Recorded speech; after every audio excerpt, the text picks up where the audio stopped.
Girumeta della Montagna, the divine girl in Two Traditional Folksongs from Ticino, o la Divina Ragazza in due canti popolari tradizionali ticinesi. Prima di tutto vorrei ringraziare Roberto Mercurio per avermi invitato a parlare in questo seminario online. È triste che non possiamo essere con voi a Roma. Sarebbe molto più bello. Tuttavia è un'opportunità per riunirsi in questo momento difficile. È cosa che di più appropriato in questo momento che pensare al femminile e all'anima. Credo che Roberto sperasse che non solo Andreas, ma anche io come donna parlassi principalmente dell'anima.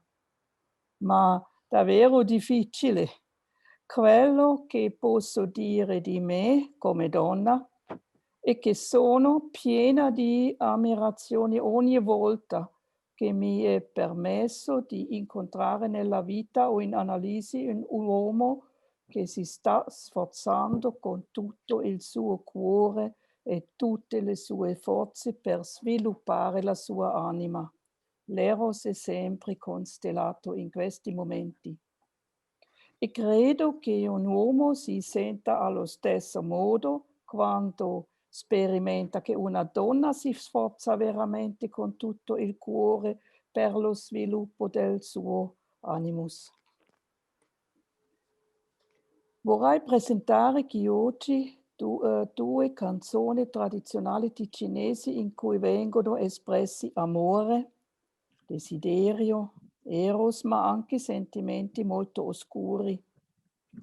La conferenza è un omaggio al mondo tradizionale italiano del Ticino, le valle, le montagne, le gente del posto e i territori italiani confinanti che sono così strettamente uniti.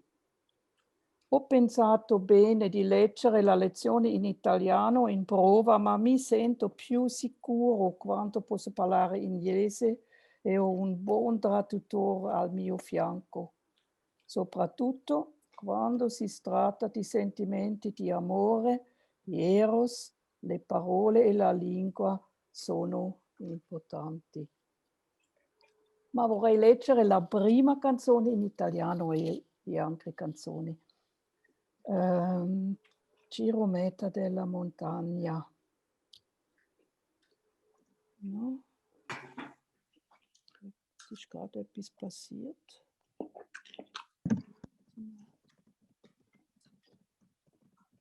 Ok, così. Girumeta dalla Montagna. Vieni giù al piano. Vieni un po' giù al piano, Girumeta bella. Suonarem la piva, ballarem. Oh.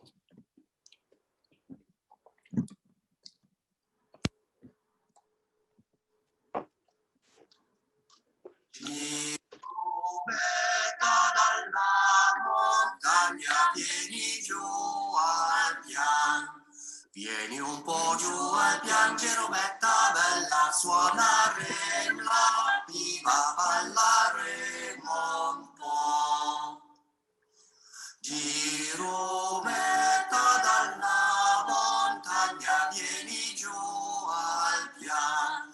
Vieni un po' giù al pian, Girumeta bella, suonarem la piva, ballaremo un po'.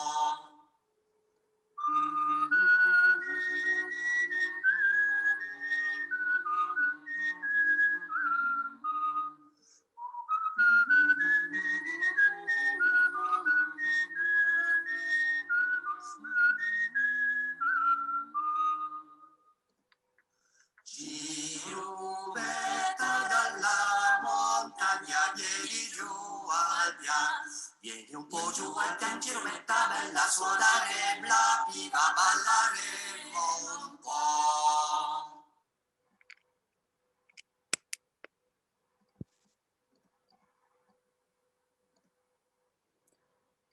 I would like to ask you now, What comes to your mind after having heard this song? What kind of feelings, emotions, what kind of images, inner images are present while listening to it?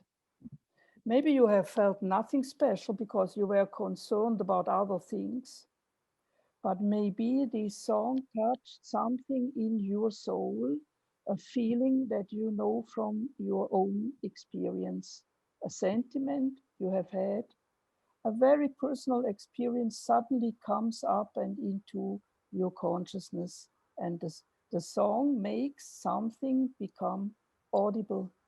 A psychic string is touched in you, and thus this song becomes your song, even if it comes from a world and a culture which is foreign to us today. In other words, the song expresses a psychic experience that we may share with other human beings. It emerges from the collective layers of the soul. It is like a collective dream accompanied by a melody. Both the text and the melody may activate something in the depth of your psyche, make it alive, and in this way bring it closer to your heart. In the following, I will circumambulate, which literally means walking around this song with some thoughts and ideas. And through this circumambulation or amplification, I hope I can make it clear that the main figure of the song, Girumeta, is a divine girl. The text is very simple. There are just 4 lines. It's only one image, or better, it is just a wish. Someone, this can be a man or a woman, maybe a whole community, many individuals wish that a girl comes down from the mountains to the valley, to the plain, maybe also into the village where people live in order to play music and to dance. Und po, who is that girl? We don't know much about her. We know that she comes from the mountains. We know that she has a name. We know that she is beautiful, and we know that one human being or many human beings are longing for her. This girl can be an image for a new love relationship, for a new enlivening experience of love. She may also represent an image for getting a hunch of a new way of understanding the experience of love. For every deep experience of love means transformation. In any case, it seems that the girl represents a highest psychic value. She represents something divine or numinous. Even so, she must be completely human. And this divine is not only expressed through the text, but much rather through the music that accompanies the text. Psychologically, she is an image of the archetype of the feminine, but she is a manifestation or an aspect of that archetype, which is quite young, quite new, even eternal. She's a divine girl, or she's a core. When she occurs in dreams, she represents a certain aspect of the anima, the unconscious image of the feminine in a man, and of the self. Jung calls it the inner creator personality in a woman. Let me show you this with 2 dreams. One stems from a man, 55 years old.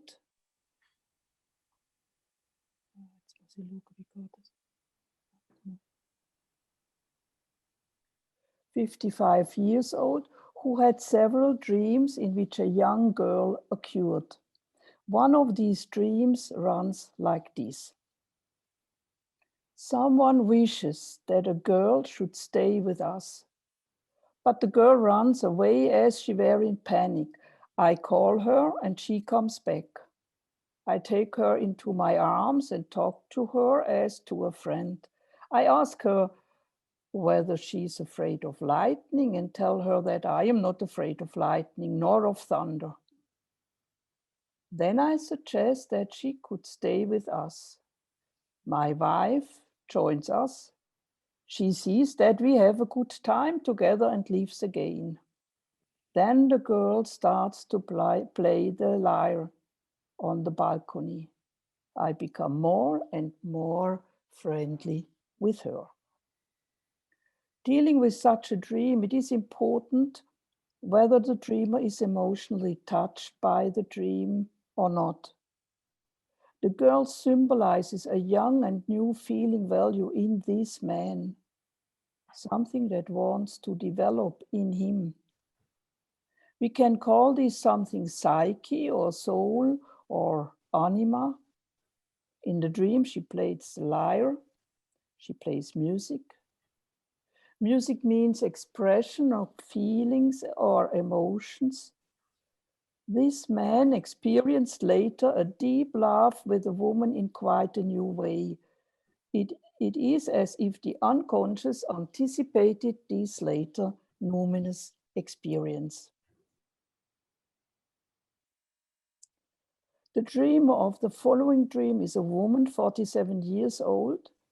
It is the initial dream of her analysis. She is a musician, but for many years she could not play music. I see a child. It must be a girl, for she wears a little skirt. She stands in a room. I come into this room and see her. I look at her, but looking at her, I can hear music. It is a wonderful music of Bach, the Italian symphony. The music sounds loud and clear, forte, but still very, very musical. It is the girl who plays this music, but there is no piano in the room. The girl is just standing there. The music must come from her. She is the source and the origin of it. Looking at her, I can hear this wonderful music. The girl, the source and origin of the music in the dream, stands for the dreamer's overwhelming experience of finding a new approach to her psyche, to the world of dreams and inner images in the process of her analysis. But the girl represents also her love for music, the experience of being a musician that she could not have for such a long time. I think the girl in this dream is really a divine girl, magic and numinous, an image for the self, for the greater personality that wants to be recognized in this dreamer, in the dreamer.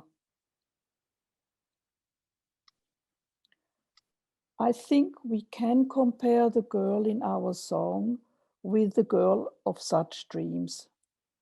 She represents a young anima in a man or the self in a woman.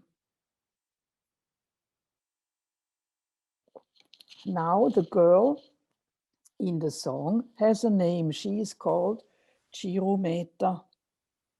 This is a strange name, as I know, and I hope I'm right, as I know, it is not used as an orderly Christian first name in Italy. In order to find out more about this name and thus more about the girl, we have to look at the hidden meaning of it. Girumeta. Two aspects are contained in it. The word meta, in English aim, arrivare alla meta, and the word girare. Giro is the circle, the round one. Girare means to turn something around. but also to turn around oneself. Girasole is the sunflower because it turns itself around, always facing the sun. Girasoline is the small sunflower. In German, we call it Sonnenauge, sun eye. This means Girumeta is a female being who makes circles and turns around. She is moving around herself, around her own axis, thus making a circle or describing a circle or becoming a circle, becoming something round or something whole. High up in the mountains, Girumeta enacts or dances a mandala, because mandala means circle, giro, or she herself embodies a mandala. It is very strange. The longing for love or the longing for an encounter with the beloved in this song is expressed by a girl, a human being, but at the same time by a circle or a mandala. This is a paradox. It could mean that the encounter with the divine girl, whatever experience it may be, secretly has an inner aim, meta, namely to lead a man or to lead a woman to his or her inner wholeness. This would be the circle or the mandala. In his article concerning mandala symbolism, Simbolismo del mandala, Jung writes, il motivo qui presentato possiede numerose varianti. Il loro motivo di base è l'idea di un centro della personalità, di una sorta di punto centrale all'interno dell'anima, al quale tutto sia correlato, dal quale tutto sia ordinato e il quale sia al tempo stesso fonte di energia. L'energia del punto centrale si manifesta in una coazione pressoché irresistibile, in un impulso a divenire ciò che si è. Questo centro non è sentito né pensato come io, ma, se così si può dire, come sé. And in another place, Jung says, il mandala,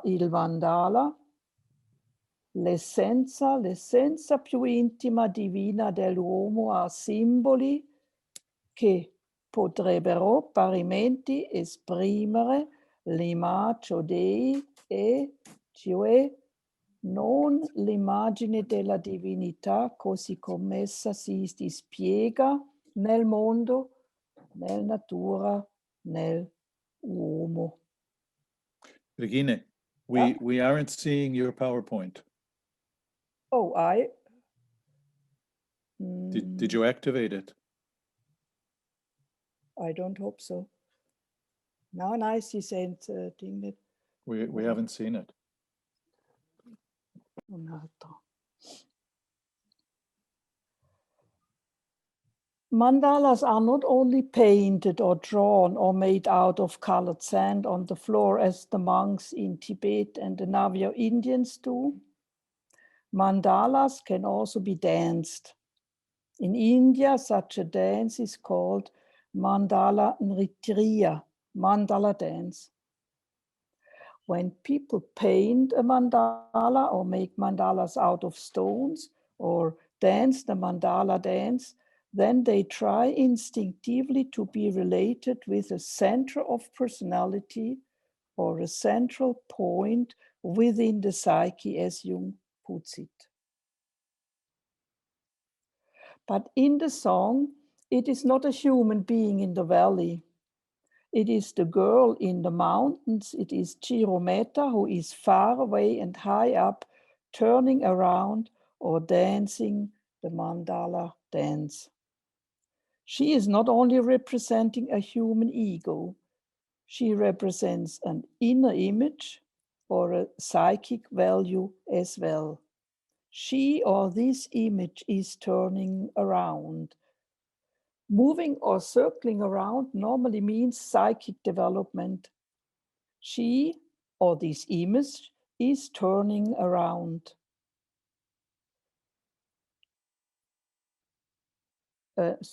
Moving or circling around normally means psychic development. It means creation or a dawning of a new consciousness in the psyche. Something new wants to develop or has been created already. This new, whatever it means in a man or a woman's life, does not come from the ego. It comes from the mountain, so to speak. That is actually from the beyond. It wants to incarnate in a man's or a woman's psyche. It wants to come to earth, so to speak.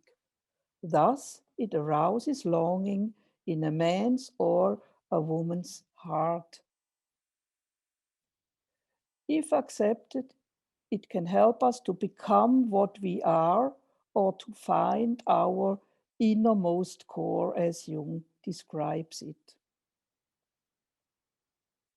Anadiomene is the Greek word for a goddess who arises all of a sudden and thus appears as a newborn divine being. Aphrodite was called Anadiomene because she appeared suddenly out of the sea. We might also call Girumeta dalla Montagna an Anadiomene and thus compare her with Aphrodite Core, that is Aphrodite as a young girl or as a young goddess who arises in the mountains in the beyond and now should come down and descend to the valley and into human reality. Now, we may ask ourselves, can we compare such a high value as the Greek goddess Aphrodite with Girumeta, the girl in this humble song from the mountains of Ticino? Isn't it a little bit overdone? The question brought me to the music and to the consideration whether something could be found in the music or in the musical structures of the song that corresponds with my interpretation of the text. Does the music express the same psychic values as the words? Or will we even find aspects of the archetypal image which cannot be seen in the text? The problem is how to understand musical structures or the language of music in terms of Jungian psychology. And I pondered on this question for several years and cannot go too much into details, but I would like to show you 2 or 3 aspects.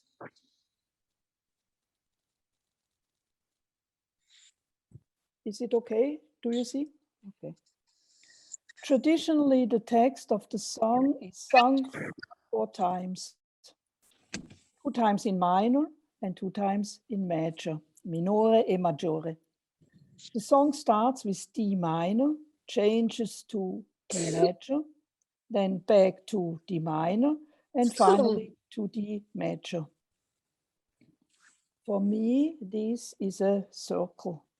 It's a 4-fold structured circle or a 4-fold structured mandala spread out in time. Major and minor, as we know, are opposites. They give expression to opposites in the domain of feelings and emotions. When we listen to the song, first in minor, then in major, then in minor, then in major again, then we know, in quotation marks, then we know through our feelings, that longing and desire, that sadness and happiness, despair and fulfillment, resignation and hope belong necessarily to the experience of a love relationship or to the encounter with a divine girl.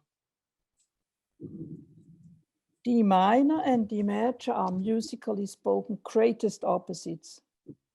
When you try to accompany the song with a guitar or a piano, you will realize this immediately. The only thing that both keys have in common is the keynote or is the basic sound D. But still, despite their musically spoken greatest opposites, they belong together. Through their opposition, they form a wholeness or a circle. Now we come to the melody. Let us come to the melody. A melody is a sequence of single sounds. I give it here. A melody is a sequence of single sounds. These sounds are related to each other, and the relationship between them is expressed through numbers. We have the fourth, the fifth, the octave, and so on. There is a long tradition throughout the Middle Ages going back to Pythagoras and even further back in history, according to which most musical intervals are numbers that resound, ringing numbers, so to say. In Jungian psychology, we consider numbers as symbols. Thus, we understand numbers not only in their quantitative aspect, but in their qualitative aspect as well. Marie-Louise Fonfrance tried to describe this empirically in her book Number and Time. Each number, let us say from 1 to 10, expresses a symbol referring to something alive. It has or expresses a psychic quality. In other words, each number represents an archetypal image. To each one belongs a specific deity. To the number 3 belongs a deity, to the 2, to the 4, and so on. If we therefore understand musical intervals as numbers which sound, then we can also understand them as symbols or as archetypal images. Thus, to each interval belongs a particular deity as well. Now, in our song, there is one interval which dominates from the beginning to the end, and that is the sixth. The melody starts with a triad in minor, D, F, A, and leads from the basic sound to the fifth. But it doesn't stop here. It goes one step higher, namely to the sixth, to the minor sixth, in order to go down from this point or return in some smaller movements to the music, to the basic sound D and the word pian. I would like Girumeta, that's the fifth, and then da da dum da di da dim dum da. Also the six is the goal or the highest value in the song. The six is melodically seen the aim, meta, that is hidden in the name of the girl, Girumeta. It is the goal or the highest value in the song. The melody leads to the six also in the second sequence, but this time in a kind of a scala. It climbs up to the top as on a scala, as on a staircase, in order to return again in some smaller movements to the basic sound. The whole musical space in which the melody unfolds itself is not more than a sixth, whether in minor or in major. That is the whole song, and what should be expressed through it takes place in the frame of this interval. Therefore, we have to look now to the symbolic meaning of the number 6. Which deity is represented by this number? Is it okay, Roberto? Is it understanding? Okay. The 6 is considered as the perfect number, arithmos telaios. And telaios means complete, bringing fulfillment, effective. 6 is the number of harmony and the number of a harmonic relation of the opposites. The opposites are mathematically seen 2 and 3, but symbolically seen female and male. 6 is the number of eros. In nature, it appears in the hexagonal cells of the honeycomb. Within these cells is created the honey, according to many religions, the sweetness of the earth. In Greek, the number 6 was called gamos, which means wedding or conjunctio. It symbolizes the union between a man and a woman, between male and female, heaven and earth, spirit and body. The 6 is called the number most suited to generation, or the number of creation and evolution. Finally, the 6 is the number of Aphrodite or Venus, who appears in heaven as the 6-pointed morning star. In an old treatise from the 4th century, the relationship between the number 6 and the goddess Aphrodite, or the morning star, is described, and then it is said, the number 6 is soul producing because it multiplies itself into the world sphere. And because in it the opposites are mingled, it leads to like-mindedness and friendship, giving health to the body, harmony to songs and music, virtue to the soul, prosperity to the state, and forethought to the universe. And I think now it is time to listen to the song again, if you like.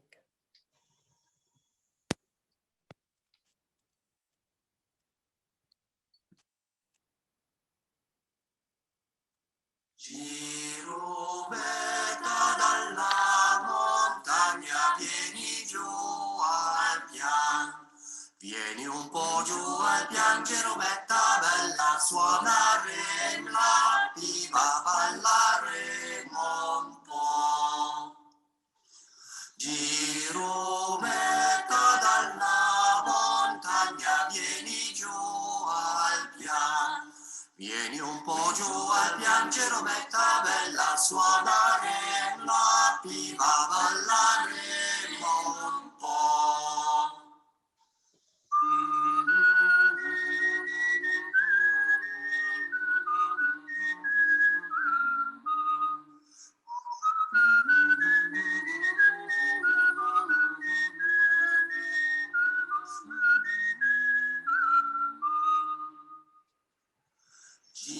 Girumeta dalla montagna, vieni giù al pian. Vieni un po' giù al pian, Girumeta bella, suonare la piva, ballaremo un po'.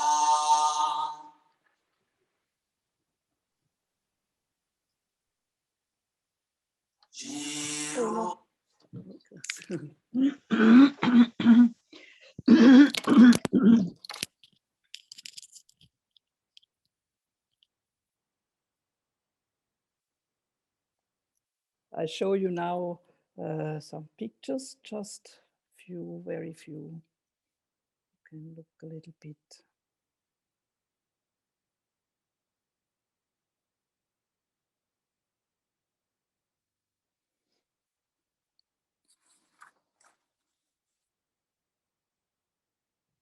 Let us now return to the song to explore two further aspects, namely the relationship between Girumeta and the animals, between Girumeta and the symbolic meaning of the mountains. Regarding her relationship with the animals, girare has a second meaning. It's not only means to turn around oneself, but also to wander around or to stroll around. And giro is not only a circle, it also means walking tour as well.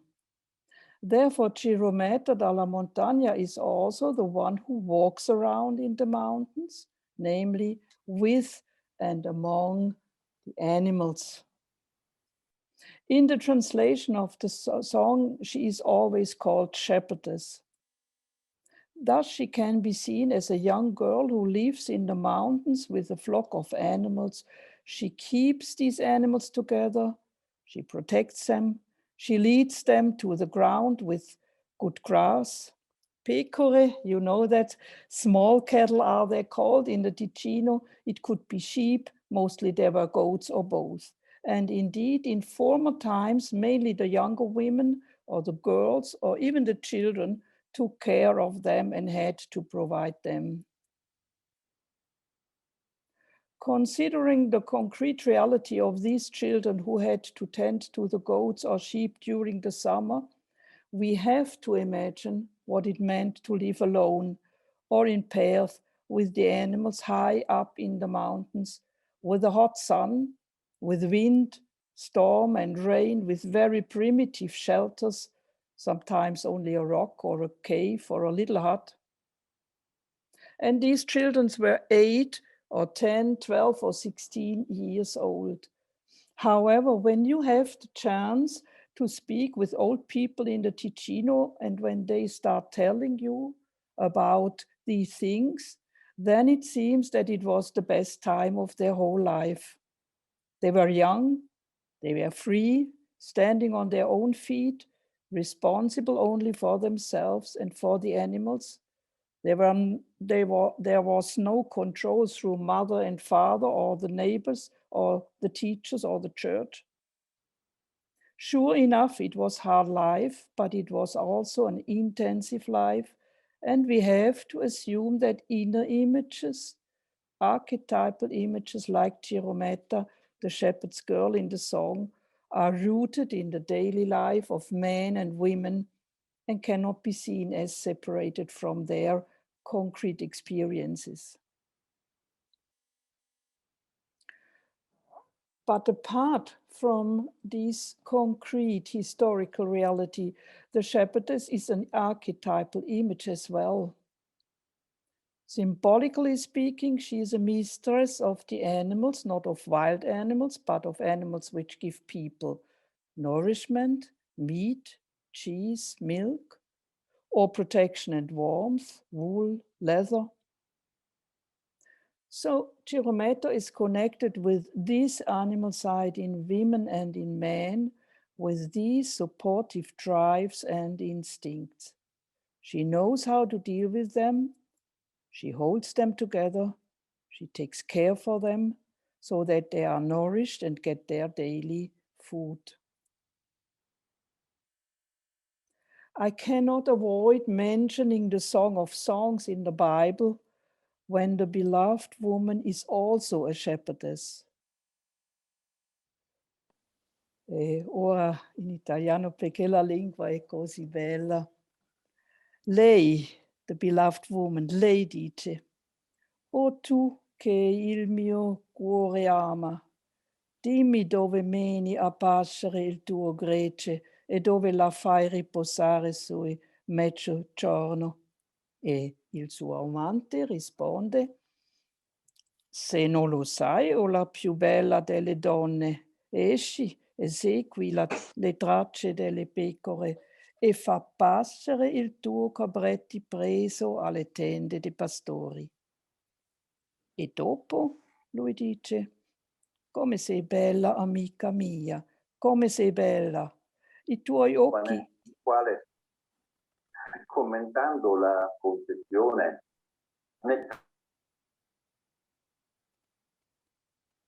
Shall I continue?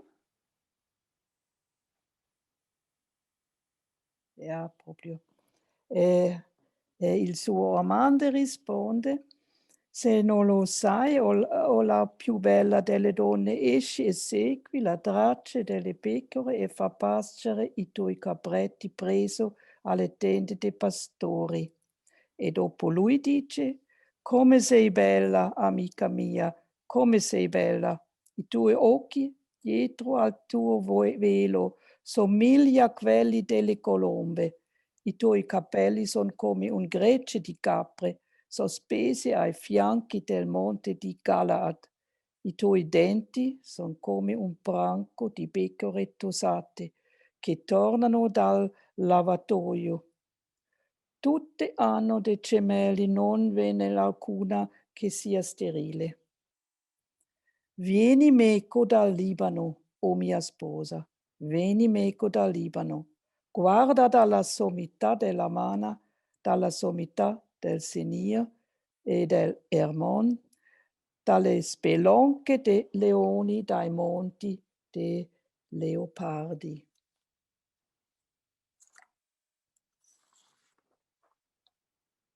This brings us to the motif of the mountains. Girumeta is called dalla Montagna. She belongs to the mountains. Maybe the mountains belong to her. What is the symbolic meaning of the mountains? What do they represent, and why does Girumeta come from there?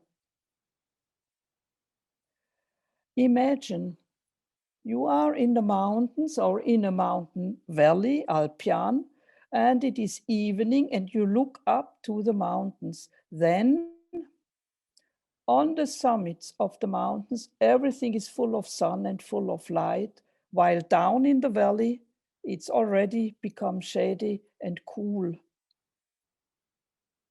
And when the sun has disappeared, when the last light is gone, then it is dark and it is night and it is cold. And imagine you awake early enough at the next morning and you go outside. Then again, the valley is still lying in the shadow or in darkness. But on the summits of the mountains, you can see the first light. This light becomes bigger. Suddenly the sun appears. Its rays come down slowly, slowly. They bring the light, they bring the day, they bring the warmth. For people living in the mountains, it is a primeval archetypal experience that the sun, and with the sun the light, comes from the mountains. That's where Girumeta comes from. She comes out of a world full of light and full of sun. Yes, we can say she is the light. She is the daily as well as the yearly new light and the newborn sun, which according to the song should come down to the people who live in the valley and on the plain. The mountains, or the mountain singular, or the mountains in general, are a symbol of the self. It is the domain of the gods or the demons, or it is the Godhead itself. There is the cosmic mountain, which connects as the axis mundi, as the center of the whole world, heaven and earth. In India, it is Mount Meru, the mountain from which all waters of the earth come down. In fact, not only the new light, the new sun comes from the mountains, all the waters, brooks, rivers, and streams comes from there too. That means that all psychic life comes from there too, because water is life.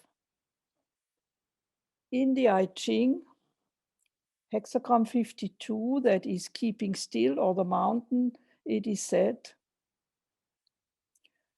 the mountain is the mysterious place where all things begin and end, where death and birth pass one into the other. Thus the mountain are not only the place where a development begins, it is also the place where it comes to an end. And it is the place where things can change. The mountains are the domain of the beyond. It is the world of the archetypes. People always projected the unconscious onto or experienced it as such a realm. That is a realm in which the human region, the cultivated land, and the built-up area have come to an end. So the sea can be the collective unconscious. Today, very often, it's the universe. But also the mountains can symbolize the world of the unknown unconscious. Therefore, Girumeta dalla Montagna would be the divine girl, the core who arises and should come down out of the unconscious or out of the eternal world to the valley, that is, to the human world. That's the essence of the song. And now,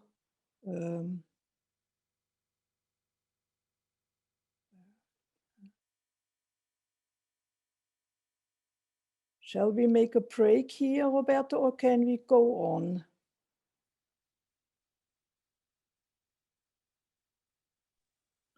It's a good idea, I think, Yeah, to take a short break yeah, and let the translator relax for a moment. exactly. 5 minutes?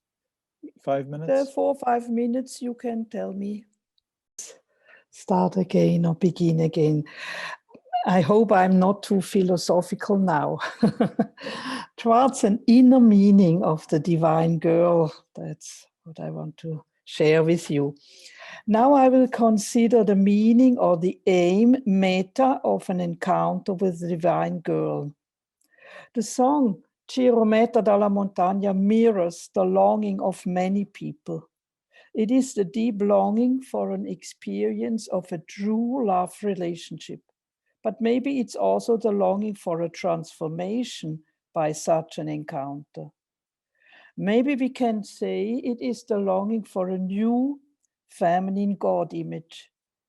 As I wondered what an encounter with the divine girl might mean and what could belong to this new feminine God image, 4 aspects came to my mind, and to a 5th aspect we will come when we look at the second song. In the last chapter of Memories, Dreams, Reflections, Jung quotes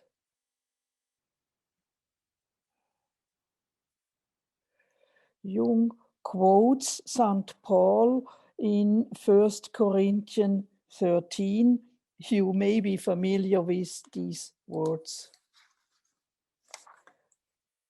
Se parlo la lingua degli uomini e degli angeli, ma non ho amore, son divenuto un pezzo di rame risonante e un rimbombante cembalo.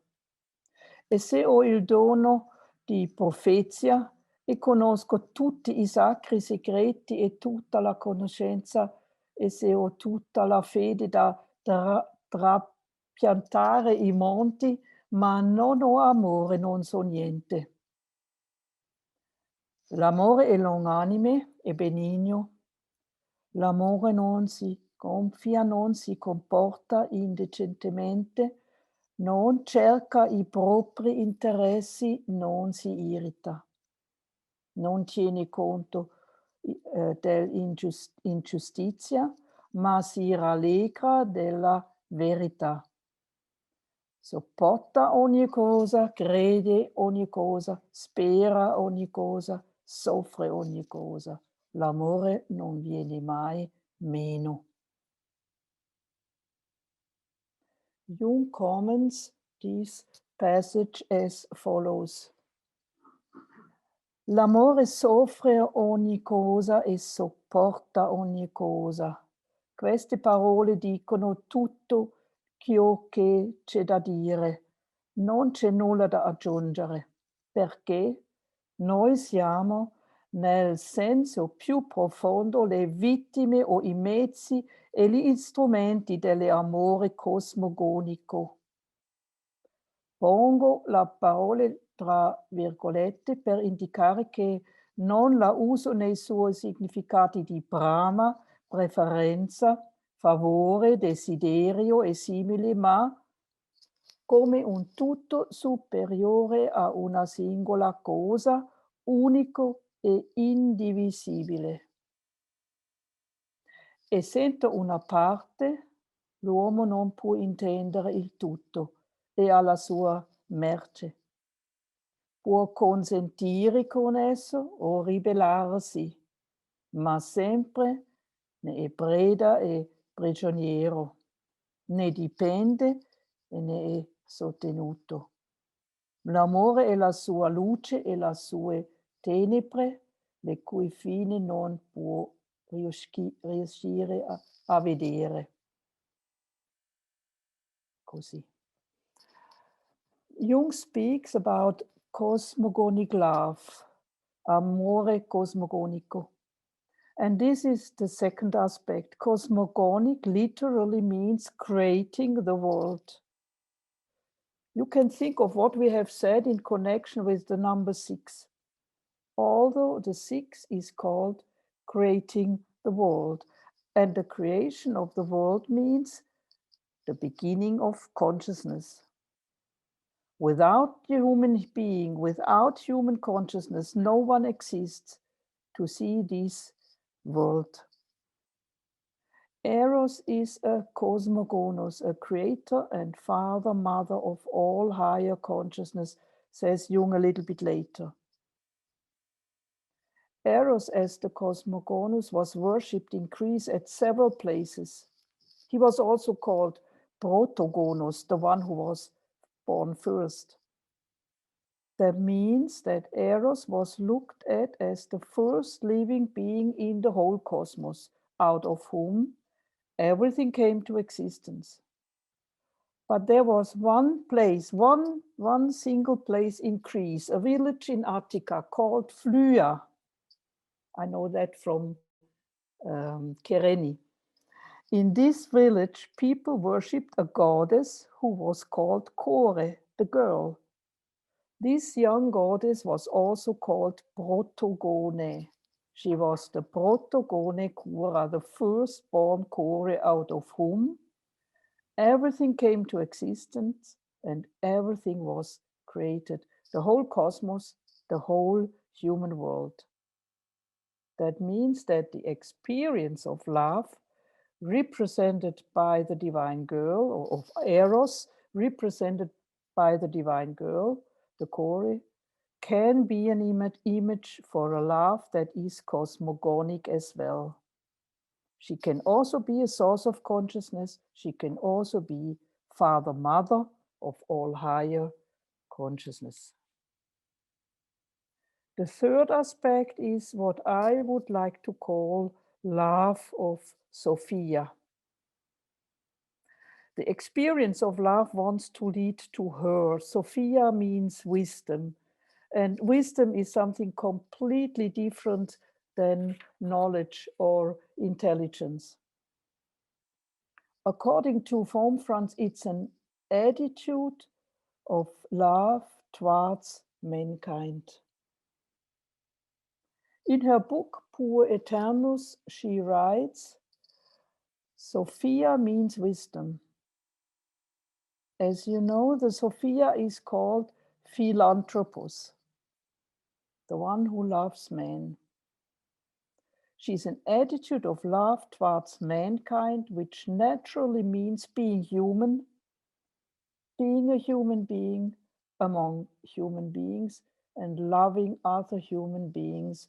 That is the highest form of Eros. The fourth aspect, and you see we come down slowly back to the song. The fourth aspect for me would be beauty. Girumeta is beautiful. Veni un po' giù al pian, Girumeta bella. Love is beautiful. In the eyes of love, the beloved person appears always as beautiful as a beautiful being. Inner images can be overwhelming beautiful as well. beauty is a complete subjective feeling value, but it has a symbolic meaning too. Beauty always means or indicates a highest value. What we experience as beautiful is the highest psychic value, the goal, meta in Italian. In folk songs, fairy tale, poetry, and in our dreams as well, the highest inner value is, maybe not always, but very, very often, beautiful.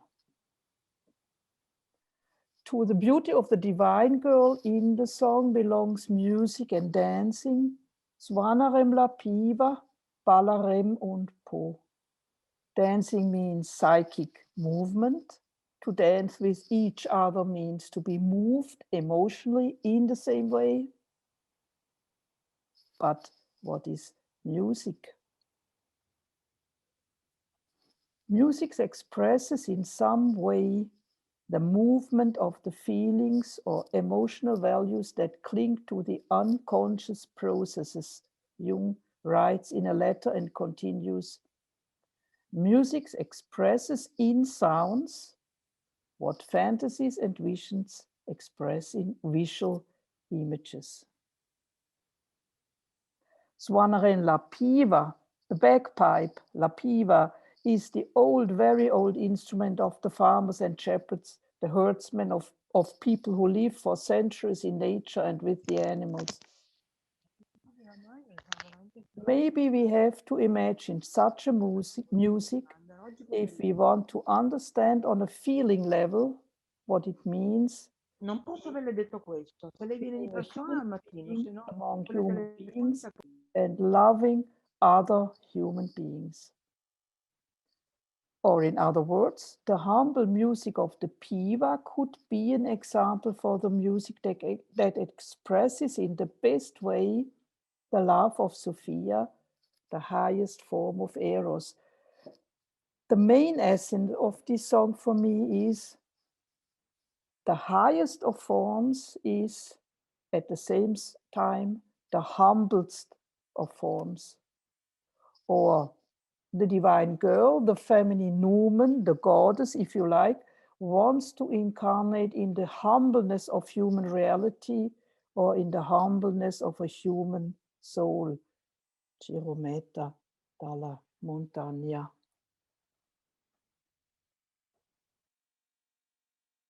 Now we come to the second song, La figlia di un pastor. And this is now about the dark aspects of Eros.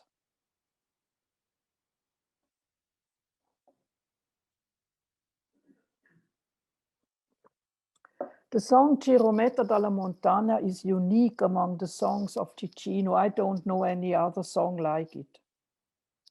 The feminine appears as a highest numinous value. The shepherd girl coming down from the mountains represents a value which many people seem to expect. It talks about the arrival of or longing for a new kind of eros or of love through which the self reveals itself. But when we look at other traditional folk songs from Ticino and also from Italy, dealing with and also from Germany and Switzerland, so dealing with the topic of love or the fate of the feminine, then we will see how they can completely differ. In so many folk songs, the feminine appears as entirely overshadowed, as for instance, in the song La figlia di un pastore. Therefore, I first of all want to remind you what Jung writes about Eros in his Memories, Dreams, Reflections. He says, nei tempi antichi Eros era significativamente considerato un dio, la cui divinità trascendeva i limiti umani e che pertanto non poteva essere compreso o rappresentato in alcun modo. Potrei anch'io tentare, come molti prima di me, di avvicinarmi a questo demone la cui potenza si estende dagli spazi infiniti del cielo agli oscuri abissi dell'inferno, la cui potenza si estende dagli spazi infiniti del cielo agli oscuri abissi dell'inferno. Ma esito di fronte al compito di trovare le parole che possono adeguatamente esprimere gli incalcolabili paradossi dell'amore. Eros è un cosmogonus, creatore e padre madre di ogni coscienza. Therefore, we have to ask ourselves, in which way can the experience of the dark side of Eros or of a love relationship also be father, mother, padre, madre of all higher consciousness? Does this song, La figlia di un pastor, show additional aspects of Eros that also want to become conscious and which want to be integrated in the archetypal image of the feminine?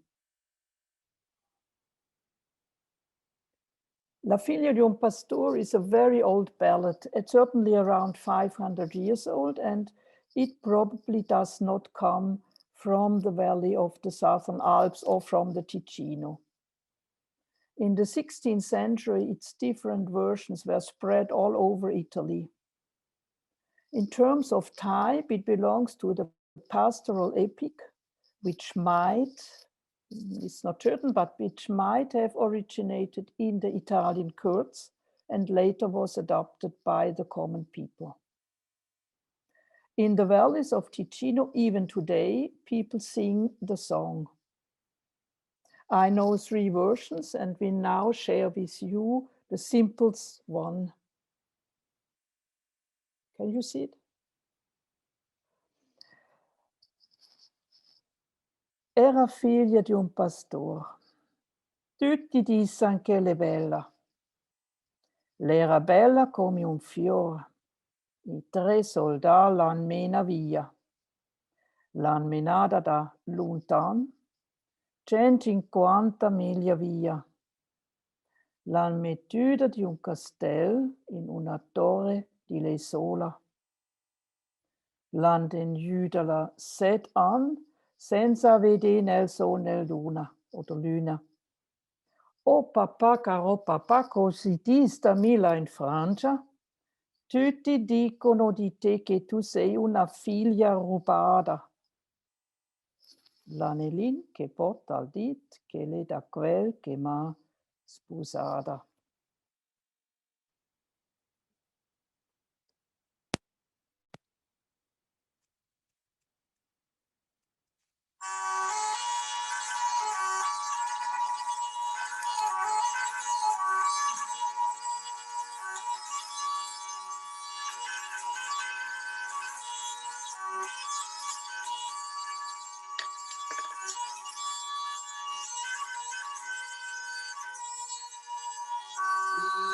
Figlia di un pastore, è la figlia di un pastore, uccidi anche vera, è la figlia di un pastore, uccidi anche vera, era bella come un fiore, era bella come un fiore, i 3 soldati l'hanno menata via, l'era bella come un fiore, i 3 soldati l'hanno menata via, l'hanno menata da lontano, l'hanno menata da lontano, 150 miglia via, l'hanno menata da lontano, 150 miglia via.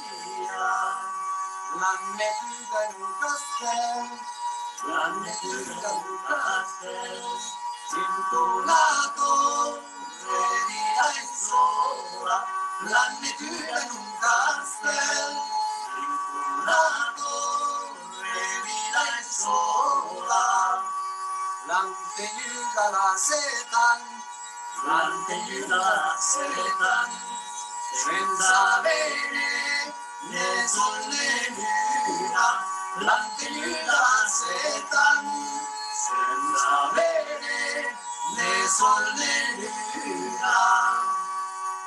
Oh papà, caro papà, oh papà, caro papà, così tramila in Francia, oh papà, caro papà, così tramila in Francia, dicono di te,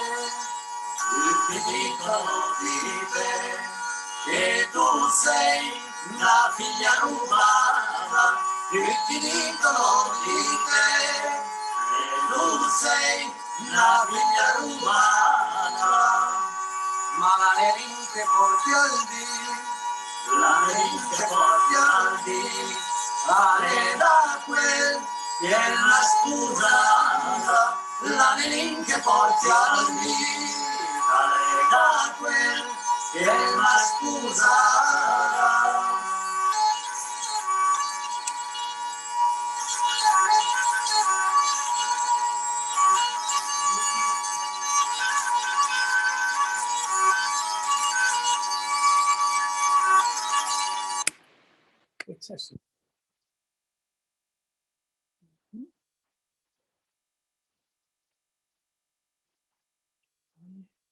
I think I have to share again the. Is okay? We see the white screen. Wait a moment. That's the next. Oh, is okay?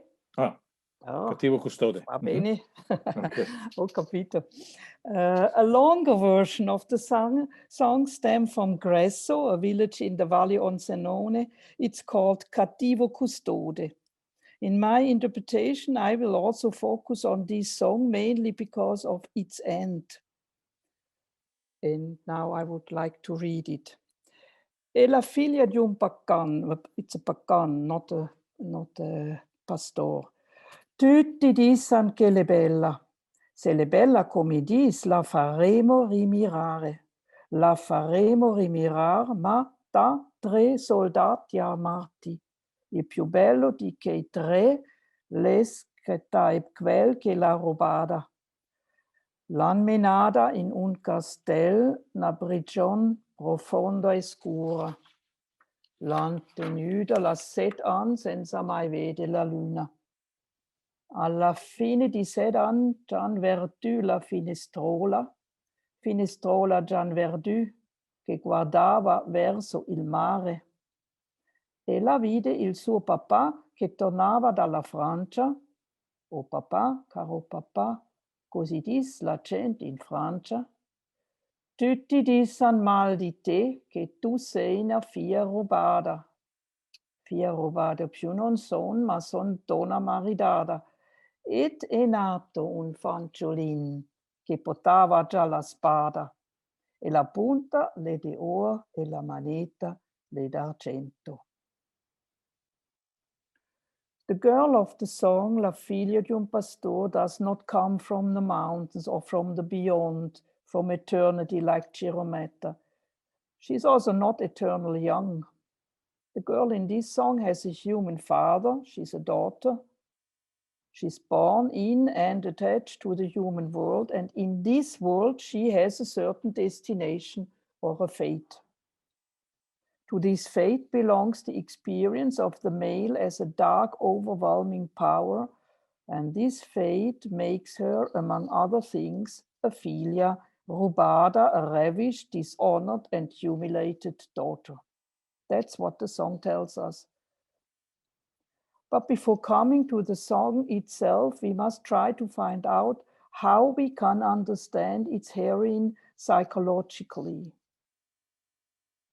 Is she merely a human woman who has suffered a terrible fate, expelled from a paradisiacal world totally unexpectedly raped and imprisoned, only to finally tell her father in a strange dialogue that she is now no more a filia rubada, a ravished daughter, but now is married, and according to the song from the Valley of Onsernone, has even given birth to a son who already carries a sword. Over the centuries, uncountable numbers of women have suffered a similar fate. They were raped, impregnated, carried off, imprisoned. However, I believe that this song, sung for 500 years, does not make sense if understood in this concrete historical way. We might also understand the story as an inner fate that occurs to one woman or to many women from the inside. Then the song can be understood as addressing a certain kind of possession that the daughter experienced, a terrible animus possession. This may have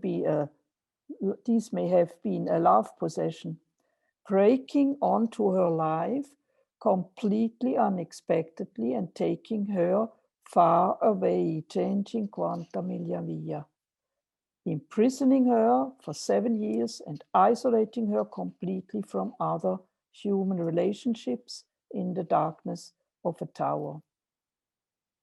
She cannot see the sun or the moon, which means that she is mentally in the shadow, maybe deranged.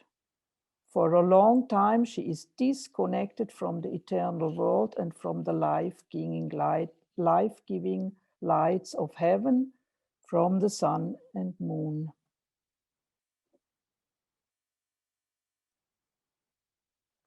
One can interpret the song this way. I think it makes sense, but then the end of the song is still difficult to understand. What is the meaning of the strange question to the father at the end, cosa dista mila in Francia? Why is it so important what the people in France say about her, which corresponds obviously with the father's opinion? This collective voice tells the daughter something she already knows, telling her, you have been ravished, you are a rubada. In Jungian language, that would mean you have been raped by the animus, you have been possessed by him, you are an animus-possessed daughter, una filia rubada. And to this judgment, the daughter replies, no, I'm no longer possessed, I am a married woman now. And that means psychologically, it's my interpretation, that means psychologically, during the time of complete darkness, I found a man. And I think we should conclude that this is an inner man, an animus, to whom I belong and who can accept me as a woman. This man might be one of the soldiers or any other man, but certainly a positive animus, a clear spiritual attitude of a woman, a male figure within her that loves her and accepts her as she is. That's the symbolic meaning of being donna maridada. Thus, we can conclude that the dialogue between the daughter and her father is not telling us something about any outward things, but instead dealing with something very important, that is the inner meaning of the whole story. In this way, the second version of the song from the Onsernone Valley is more differentiated. It says not only that the filia found a man during her long imprisonment, but also that she has given birth to a son, and that's a son of darkness, not of light, an infant and a little warrior already carrying a sword.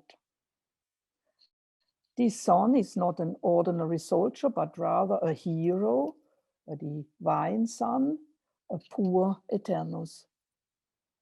The weapon he carries is quite special. E la punta le di oro e la maneta le d'argento. Psychologically speaking, This sword is a spiritual instrument, an instrument of understanding in which the eternal world appears, connecting the opposites of gold and silver, that is the sun and moon. In alchemy, this sun would represent the Filius Philosophorum, Mercurius, who also is a son of darkness, several times depicted with a sword. We could understand the song in this way. It seems to be meaningful, but I'm still not completely satisfied with this, especially if I consider the deep empathy with which particularly old men in the Ticino sing this song. Obviously, the fate of the Figlio un Pastor moves these men and touches their feelings. And normally, an animus-possessed woman does not touch the heart of man. Thus, she must also have a meaning in terms of the anima of man. In other words, she is also a core, a divine girl, and does not just represent the ego of a woman. The song tells us not only what can happen to one woman or to many women on a personal level, rather it tells us what may happen to the female in general or to the human soul. Yes, I believe that this song tells us what may happen to a love relationship itself, to love in general, as it is incorporated in this girl, namely very young, totally pure, innocent, and beautiful like a blooming flower. L'era bella come un fior. La faremo rimirar, that's the song from Onsernone, 2 times. A young, new, and emerging love relationship always has a certain fate, and this fate and its meaning is what the song talks about. Here, the story of Persephone the story of the rape of Persephone by Hades came to my mind. Indeed, the song could be related to the old myth and the initiation rite in Eleusis, not in a historical sense, of course, but in an archetypal or in a symbolical sense. It seems like a rebirth of the pagan myth in a Christian realm. Then the song would tell us that the experience of love as it is represented in the divine girl entails necessarily a journey to Hades and the underworld. It's a collective human experience. Maybe we can say it is part of the feminine God image, maybe also in compensation to the collective Christian view. It is the underworld journey of the feminine, the girl, the daughter, in fact, of love itself, here in the underworld, in the dark abysses of hell, to which, according to Jung, Eros also belongs. In this place, she gives birth to a son, and I think this son can be compared with the divine child of the mysteries of Eleusis. But there is a big difference between our song and the ancient myth. The girl, the innocent child of the song, does not appear as a daughter of a mother, which in antique times would be, or in the antique myth would be Demeter, but as a daughter of a father. And now we have to look at the symbolic meaning of this father. On a personal level, I'm not sure if it fits now, what I say to fathers today, but certainly it fits to fathers in former times.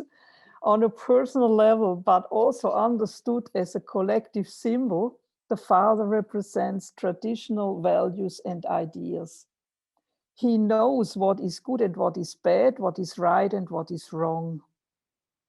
He incorporates a collective attitude rooted in the values of the past, or as Jung writes, the sum of conventional opinions. In a positive sense, the father transmits what I would call a spiritual attitude, the fact that life must have a spiritual dimension too.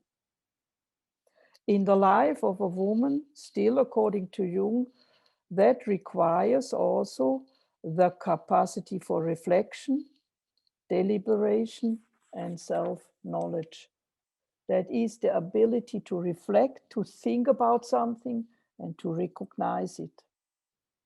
Therefore, the father is also the representative of the traditional ruling Weltanschauung, as one can say. And of course, to this collective view belongs also the traditional God image. In our song, normally the father is a shepherd, pastore. Not always, but normally.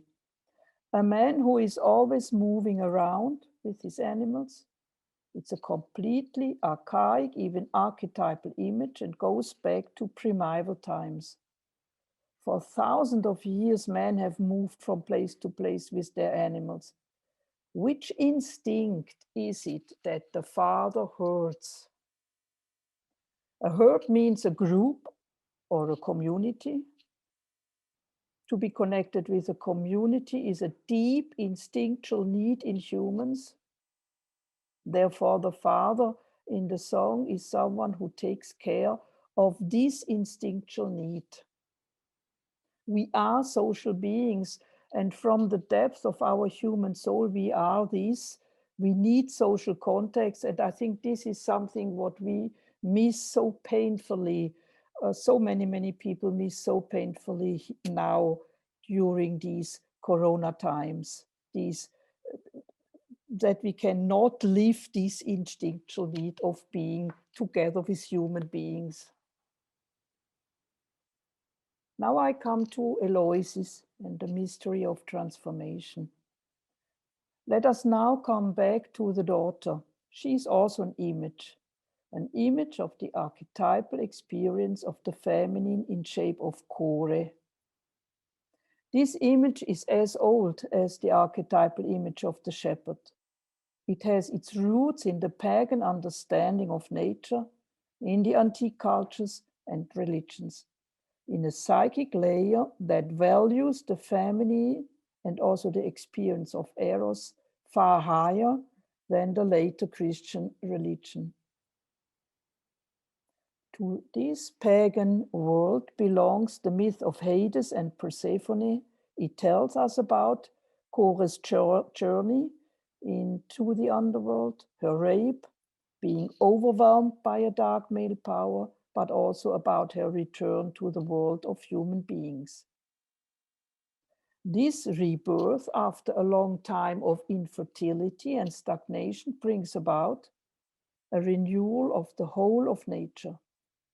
With the reappearance of Core, the corn starts to grow, the green grass begins to sprout, the flowers to bloom, the animals, men and women are nourished again. Now, according to the myth, this reappearance is not a mere return to the beginning. When she comes back to the human world, the divine girl is not just Core anymore. Since she comes from the dark underworld, she is contaminated with its dark powers. She is Core and she is not Core. In the mysteries of Eloises, she is called Primo, the terrible one, or the one who arouses fear. Core, the divine girl, and she still is the divine girl, innocent, pure, eternally young. And Primo, the terrible one, who arises from the world of the dead, they both belong together in a mysterious way. They are one. They are opposites that normally cannot be connected, neither rationally nor emotionally. When they are one, nevertheless, this unity, this light, dark core, is experienced by the initiated as redeeming and a healing symbol. a unifying or reconciling symbol, as Jung calls it. And it is this core primo who has given birth to the divine son in Eloisis. She gave birth to him not only once. In each initiated man or woman, she gives birth to the divine son, and the son is called primus. Thus, the threatening is also part of him. What people have experienced in the mysteries in former times can be compared with psychic processes that people experience today, for instance, in the process of individuation. But what experience the initiates in Eloisis? The mysteries of Eloisis deal, as we know, with the experience of death and the immortality of the human soul. Going through the mysteries, the initiates became immortal. According to the rite, these men and women were looking and longing for the divine girl who had disappeared into the underworld, calling her, trying to find her with torches, running around in the darkness, finally celebrating a dance with the torches. But during this search, they had to face a terrible, deeply moving experience, and we do not know exactly what it was. There exists a relief which shows that the initiate had to kiss a snake. Jung suspects that this could be the deeply terrifying experience, but it's not certain. The mysteries of Eloisis remain a secret. In the moment of the terrible, overwhelming experience, the tremendum, the initiate becomes core. Like her, he or she is raped, ravished into the dark abyss, but the initiate also experiences something like a resurrection. In the same moment, when the priest announces, "Today the primo has given birth to the primos," the initiant, he or she, experience themselves as redeemed. His or her soul has become immortal. Primus is the divine son. It seems that he was born in the soul of every single initiant. In Eloisis, a deep and mysterious inner experience of the people was connected with the whole of nature and with the experience that nature dies and resurrects each year. But it was also connected with an inner psychic transformation in which a divine value, the core, is ravished by a dark male power in order to reappear in the human, world after a long period of searching and waiting. Now we come to the soldiers. The young feminine being in the song is also ravished by a dark power, not by Hades, the god of the underworld, but by 3 soldiers, and they belong to Mars. Mars means aggression, power, brutality. He's a god of war. He represents a male dynamic power and also emotion. It must have been a tremendous emotion that overwhelmed the girl and took her far away into a castle and into darkness, into total isolation from each human relationship. This is a journey into the underworld. But what kind of power takes the girl away? We said that the 3 soldiers belong to Mars. The instinctual base of this god is aggression. Aggression belongs to the survival instinct, to the instinct of self-preservation. This instinct separates the single being from other beings, and of course, it's just the opposite of what we we called the urge of or the instinct to be a member of a community.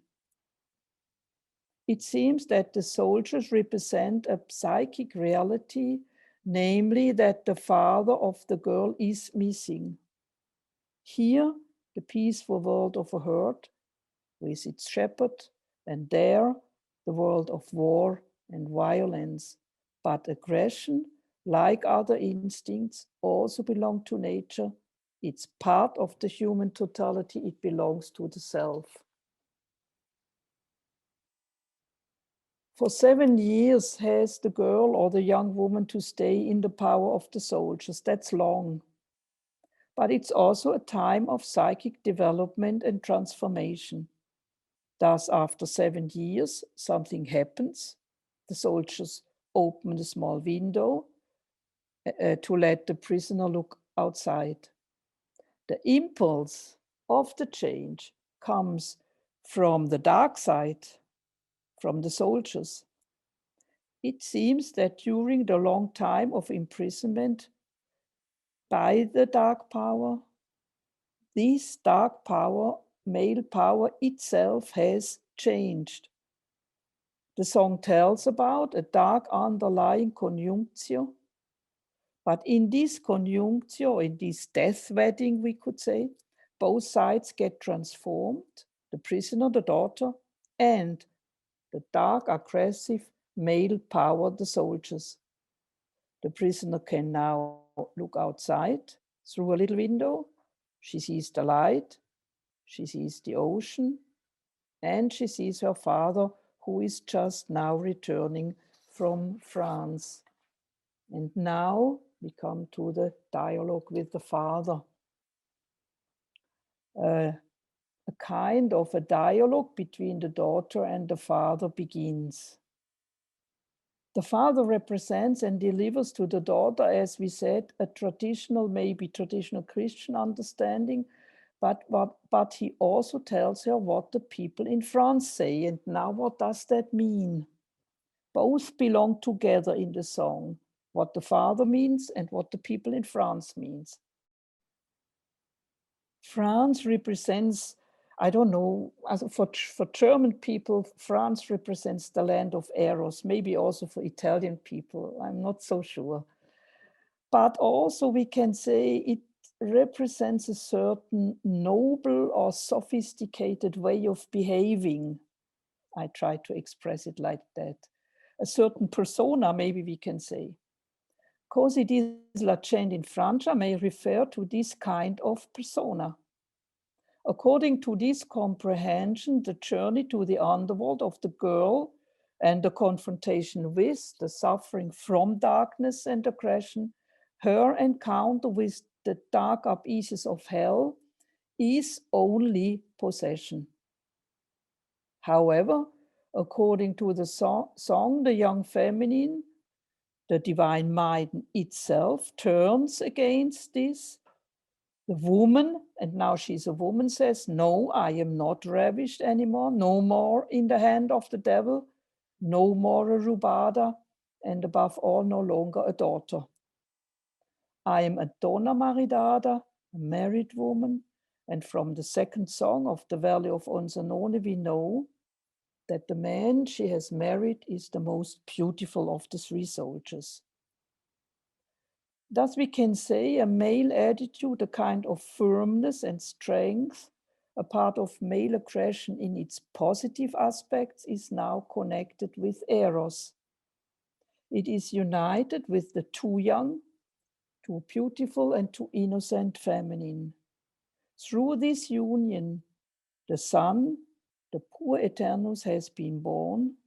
It seems that this Filius, this divine Son, has received the sword from his father, but from his mother, he has inherited the principle of Eros, thus the union of gold and silver, or of the sun and moon. I would say the song La Figlia d'un Pastor deals with a new understanding of love and Eros, and with a new understanding of the feminine as well. It includes the dark abysses of hell, and it shows that also those dark experiences of an underworld journey can be cosmogonic, that is, can become father, mother of all higher consciousness.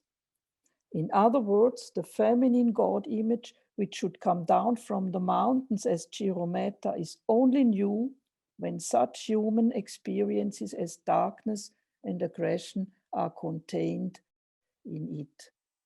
And with this is coming to an end, to my end. The question is, do we have time for the song? I'm not sure, or shall we skip the song?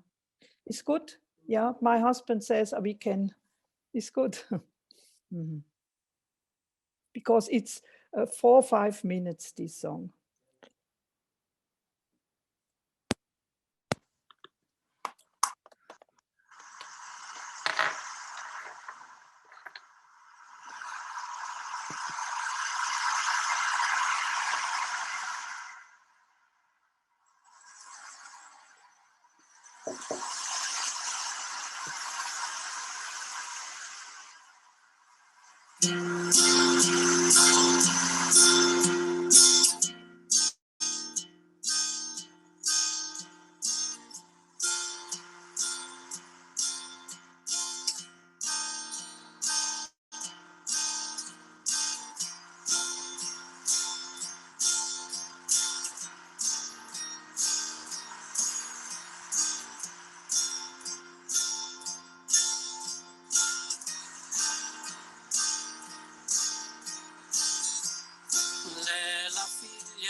Alla fine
Can you hear me, Roberto? Is everything okay or not? Yes. Is everything okay? Yes. Okay. Now you need a break, probably. Okay, thank you. You're finished. Yeah. Perhaps we should take the break, and anyone who has questions or wants to say something, maybe they could make a note of it, and we can do all the questions and all the observations at the end of Andreas's talk. That's what Okay. we thought. Yeah. Okay. It's now 11:30. Can we meet again at 11:45? 15 minutes. Is that good? Ricardo, is that all right with you? Yeah. Thank you. And then we share screen again. Also, that's Andreas, what he's doing then. Okay. So at 11:45 in 15 minutes. Okay. Yeah. Okay. Thank you. Okay. See you then. Is obviously something that we need to try to incarnate and to integrate in our lives. When I asked Andreas and Regine what their fee would be for the presentation today, they've done a lot of work. I think that's evident. When I asked them how much we would have to pay them, they both said that since the topic was the anima, they preferred not to be paid, to do this all for us absolutely free. And that, I think, is an absolutely wonderful gesture of what it means to translate this message of Eros and anima into real life. So thank you so much, Andreas. Okay.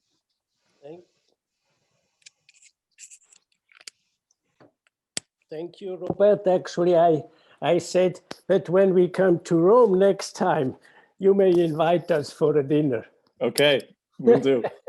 Good. Now, C.G. Jung's, I will talk about C.G. Jung's encounter with the anima in our time.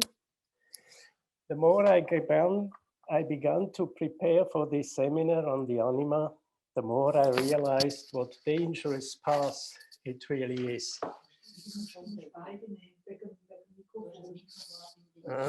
Can you hear me, Robert?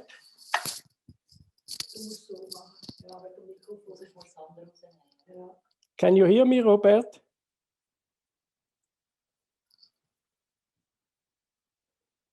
Robert? Yes, I can hear you perfectly. Yes. Okay. And like this, sorry, it my also microphone works. was switched off. Okay. Like this, it also works. Yes. Okay. So the more I began to prepare for this seminar on the anima, the more I realized what dangerous path it actually is. It really gets under the skin, as we say in German. It causes an emotional turmoil. It's impossible to talk about the anima without falling victim to her. All kinds of emotions, feelings and apprehensions come up. Wonderful memories of the beauty of love and life, but also the pain we experienced when we felt betrayed by other people, by seemingly good friends, or the anger we felt when we got caught by the witch anima, and so on.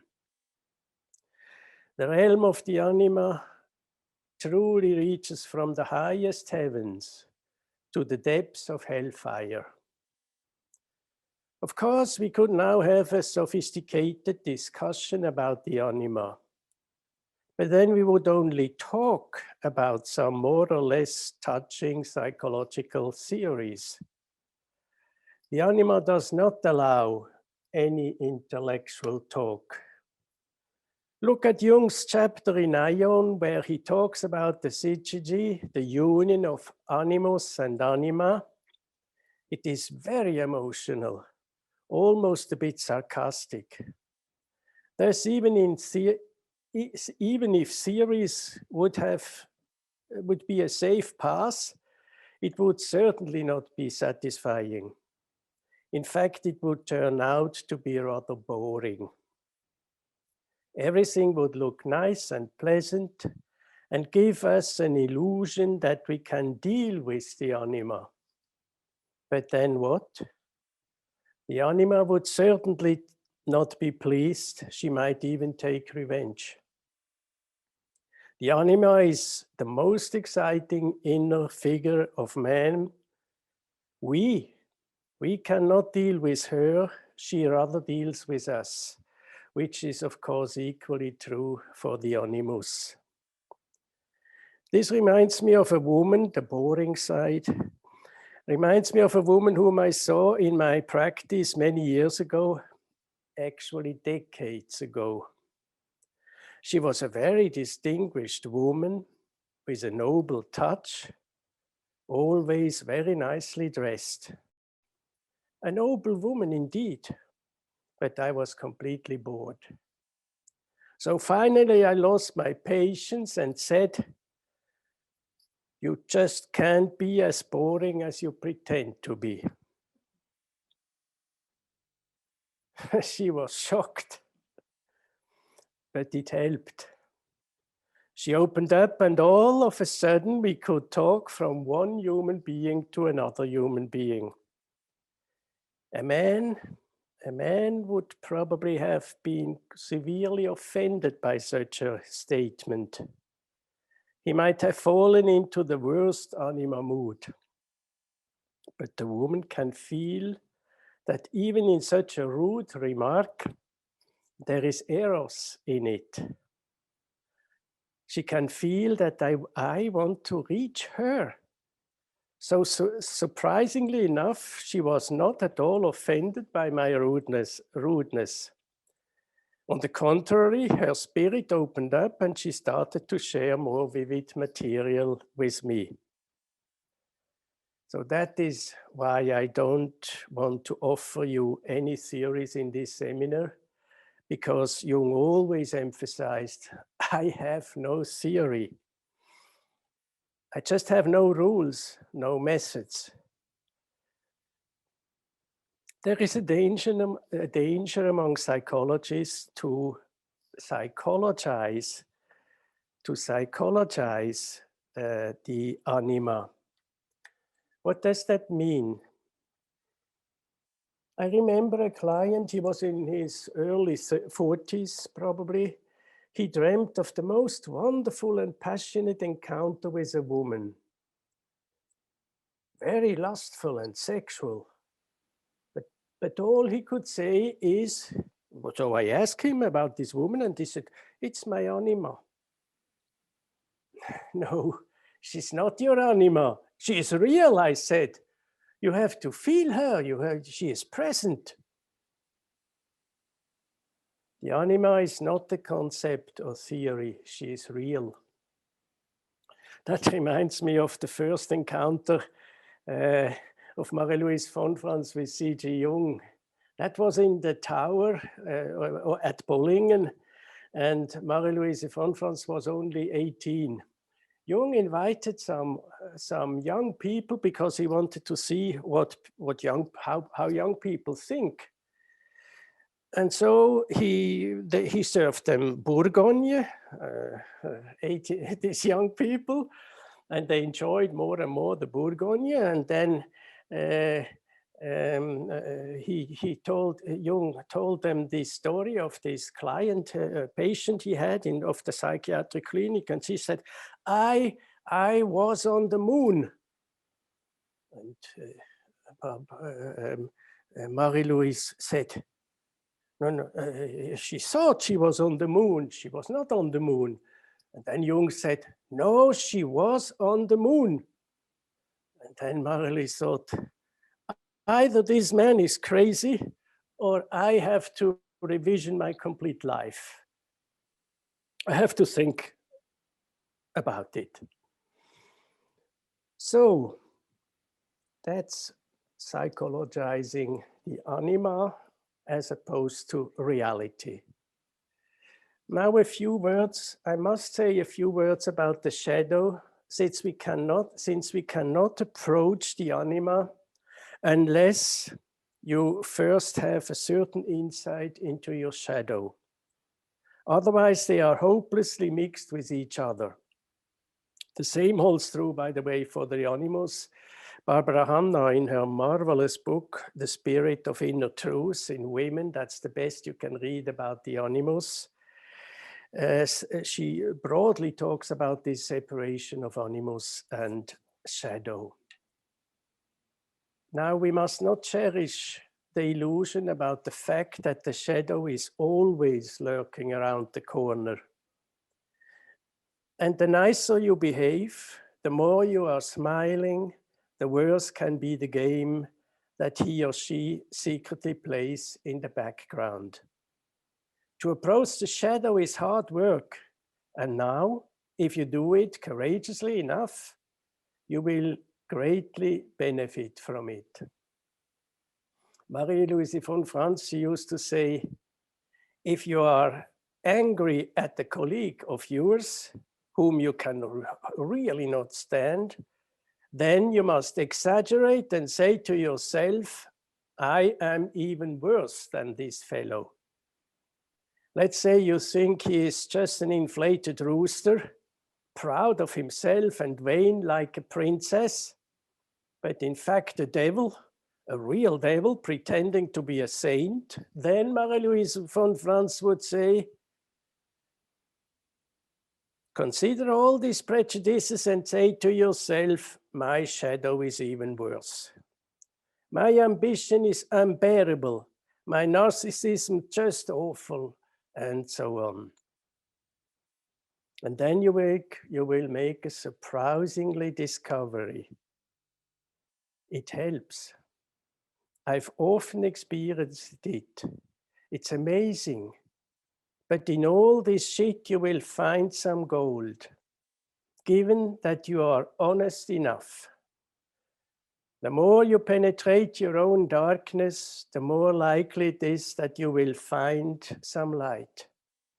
And not only this, the more you realize your shadow, the more the anima and animus can breathe again, since she or he is not beclouded by the shadow anymore.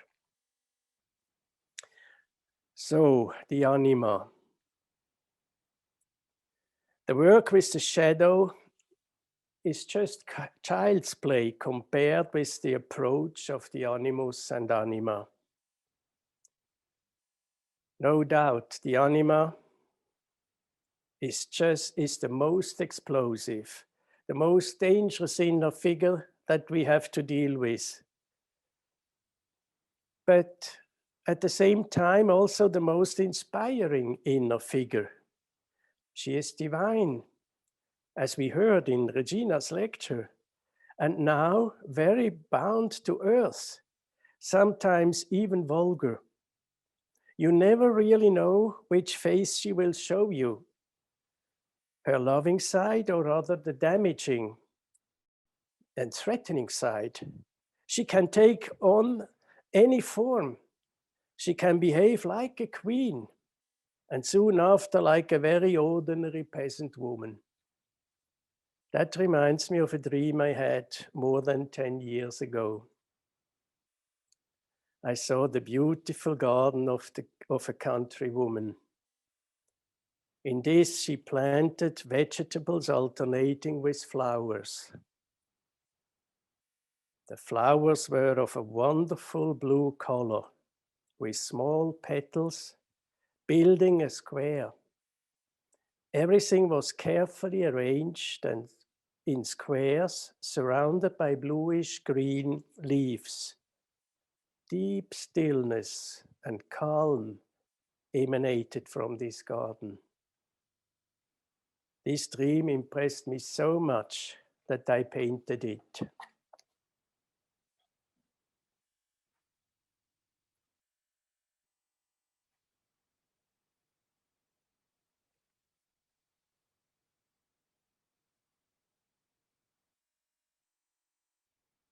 The very same day when I painted this, when I did this painting, we went for a walk in the Cantone Ticino, a wild valley with many abundant trails that have not been used for generations. In the midst of the forest, I suddenly saw a small statue of Mary, that was fallen down. So I put her back onto to the stone where she originally must have stood.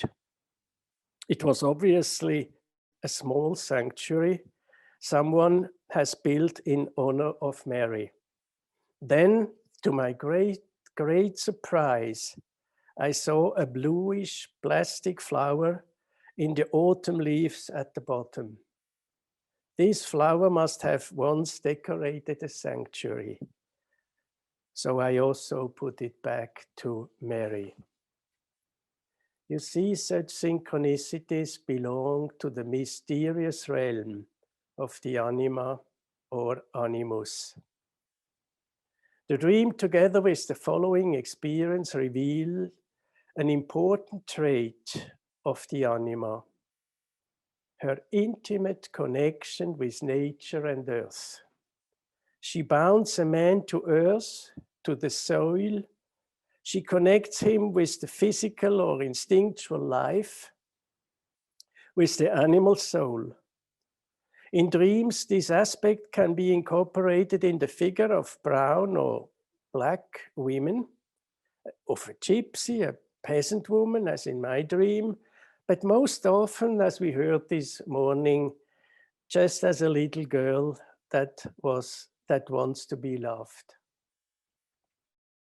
Now, the real work with the anima or animus usually does not start before midlife. Or maybe I should rather say we cannot really become aware of or conscious of her or him before midlife. This encounter is an adventure that requires a solid background or basis of someone who has lived the first life as fully as possible. Only then we gradually learn how to serve her. I would call it the most exciting, the most challenging adventure of the second half of life. Of course, many men, especially those with a negative mother complex, miss this adventure. They just enjoy their anima by having a nice affair with this or that woman. But as soon as the dark aspect of the relationship wants to be seen, they run away, blaming the woman to be a witch even worse than their mother. And soon after, they start a new relationship with another woman. Sooner or later, this will kill the feminine. Not to mention the damage that it does to the woman. Dealing with the anima or animus, every form of superficiality is severely damaging. The goddess demands all our effort and honesty. A man's strongest masculinity. Not that we have to be perfect. We can or we must even make the worst mistakes, as long as we are honest with the inner reality, as we keep on integrity. That is what the anima says to a man. Be a man. Bear the pain of life. Don't complain.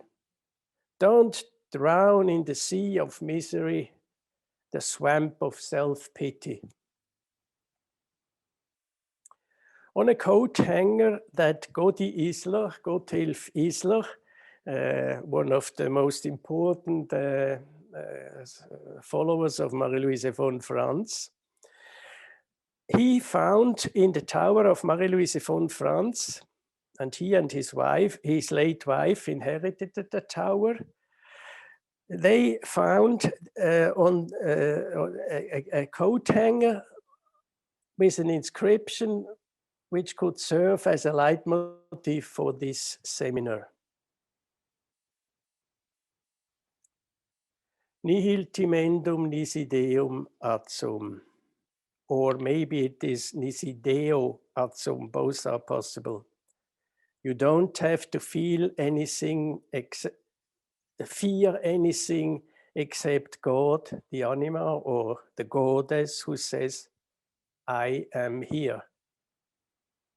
Non devi temere nulla tranne Dio, l'anima o la dea, che dice io sono qui. I hope that in the following I can find the right words to show you the numinous or divine power of the anima. However, divine not in the Christian sense, but in the sense of Rudolf Otto and his definition of the holy or the sacred as tremens and fascinans, threatening and fascinating at once. So let me talk about C.G. Jung and Toni Wolff. Let me see how Carl Gustav Jung approached, or maybe I had better said, struggled with his anima. As you know, one important aspect of Jung's anima, if not the most important at all, was incorporated in Toni Wolff. Since a few months, we have the unique chance to follow Jung's unfathomable dialogues with his soul or anima through the 6 volumes of the Black Books, covering almost 20 years of his journey to the depths, 1913 to 1932. If you read these texts, you must always be aware that behind them is behind this inner figure of his anima is a real woman with whom he shared his vision and imaginations. In these years of the descent into the depths, she was the femme inspiratrice, the soror mystica. Toni helped him to bear the loneliness of these years, the loneliness of a man who encountered his soul in a truly rare and unique way. This is beautifully expressed in the memorial stone that Jung chiseled in 1955, 2 years after Toni Wolff's death.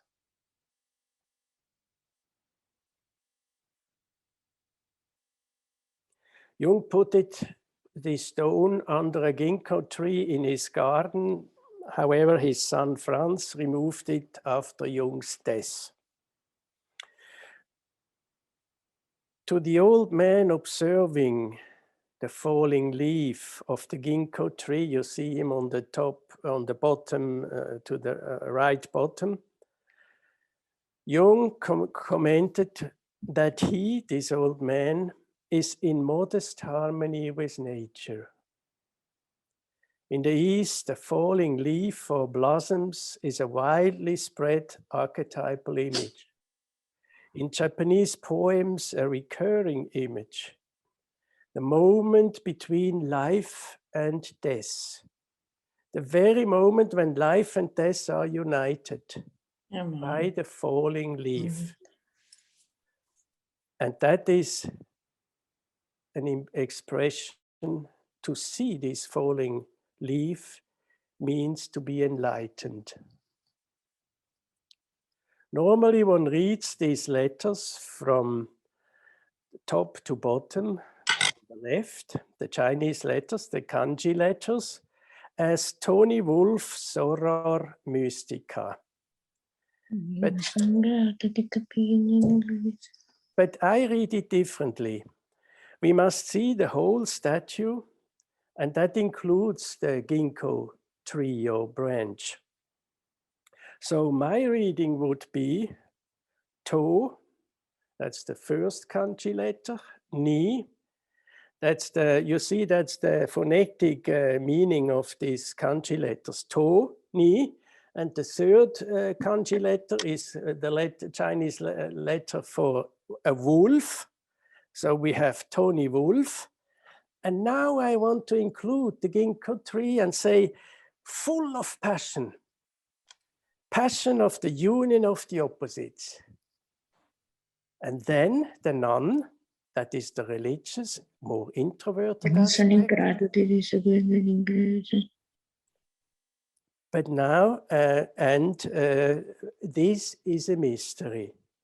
So my reading is more that there is a deep mystery between this passion and the nunnery, the Soror Mystica.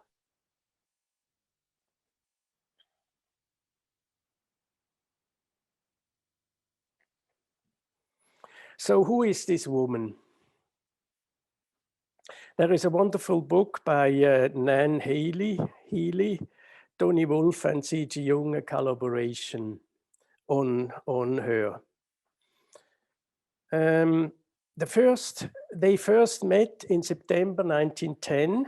Tony's mother sent her daughter to, I quote, to a certain new young doctor named Carl Jung for treatment. It seems that Eros was constellated from the very beginning.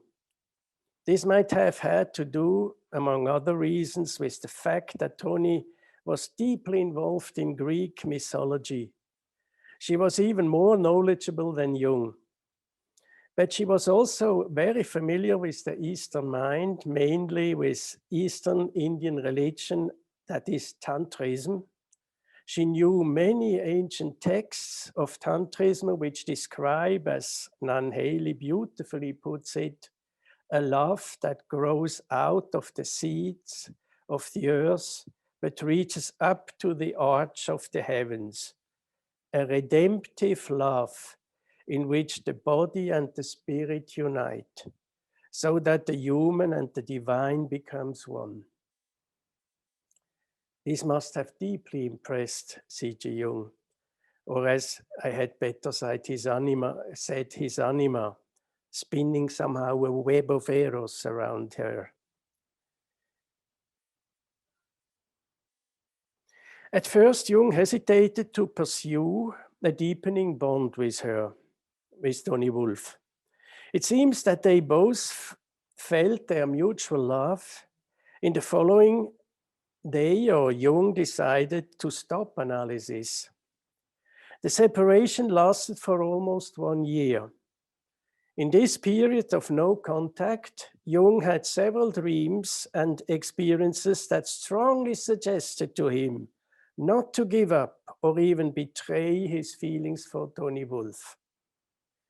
In an early imagination of September 12, 1913, Jung, addressing his soul, looking back to the beginning of this relationship, wrote in Black Book 2, page 155. Allora, giù in fondo, prima di tutto togli il microfono. Tolgo il microfono, certo. Is it okay? I hear you speaking. Okay. So Jung wrote, I caught sight of a woman 3 years ago, that is 1910, whose soul seemed to be more valuable or precious than my marital anxiety. I conquered my fear out of love for her. But you, meaning his anima or soul, wanted it that way and gave me a dream which rendered a decision, namely the decision to accept the relationship. Actually, Jung had not only one, but several such dreams. They all forced him, as he understood them, into the relationship, to accept his feelings of love.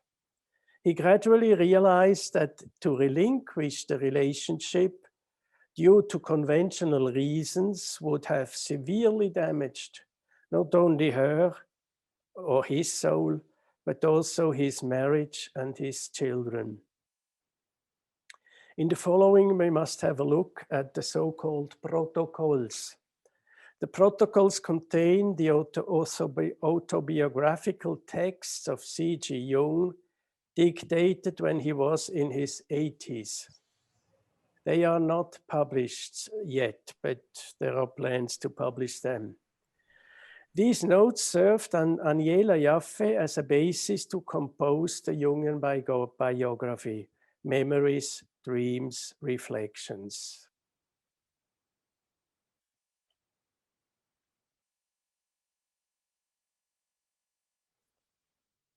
Some of the most beautiful chapters, however, were written by Jung himself. The first chapters on his childhood And these very moving last chapters about the visions, life after death, and the late thoughts.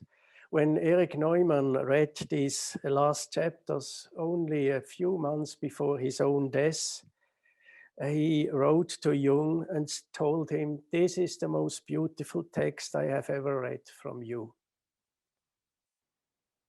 And I somehow agree. I read these chapters again and again. In this work, as you know, Toni Wolff, I mean in Memory Stream Reflection, Toni Wolff is not mentioned at all, not even with one word. She just doesn't exist. Obviously, she was a persona non grata. In reality, here in the protocols, Jung often mentioned Toni Wolff. He recounted several dreams he had about her and other experiences, arguing why he had to accept this love. So let's come back to Jung's statement in the Black Book. Here it is again. I conquered my fear out of love for her. But you, his soul, wanted it that way and gave me a dream which rendered a decision. The dream in Memory Dreams Reflection, but unlike the protocols and the black books, the official biography does not mention that it was this dream that finally led him to Toni Wolff. This dream is the following, and I give you a summary. You probably know the dream. I'm with my children in a richly furnished tower chamber, sitting at the round table of a marvelous dark green stone. Suddenly a seagull or dove flew in, a beautiful white bird. The little bird turned into a child of 8 years, a small blonde girl. She ran around playing with my children, and suddenly she turned back into the dove and flew off. And then Jung adds, and this is missing in the official version, my decision was made. I had to give all my faith and trust to this woman, meaning Toni Wolff. It seems that Aniela Jaffe wanted to bring in some part of that confession of Jung into the official version, because now she added to the dream the following sentence. The little girl returned and tenderly placed her arms around my neck. Then she vanished. So you see, she wanted to bring in this tenderness and this the love that is in with this girl. But actually it was not a little girl. It was a real woman. It was Toni Wolff who showed her love to him.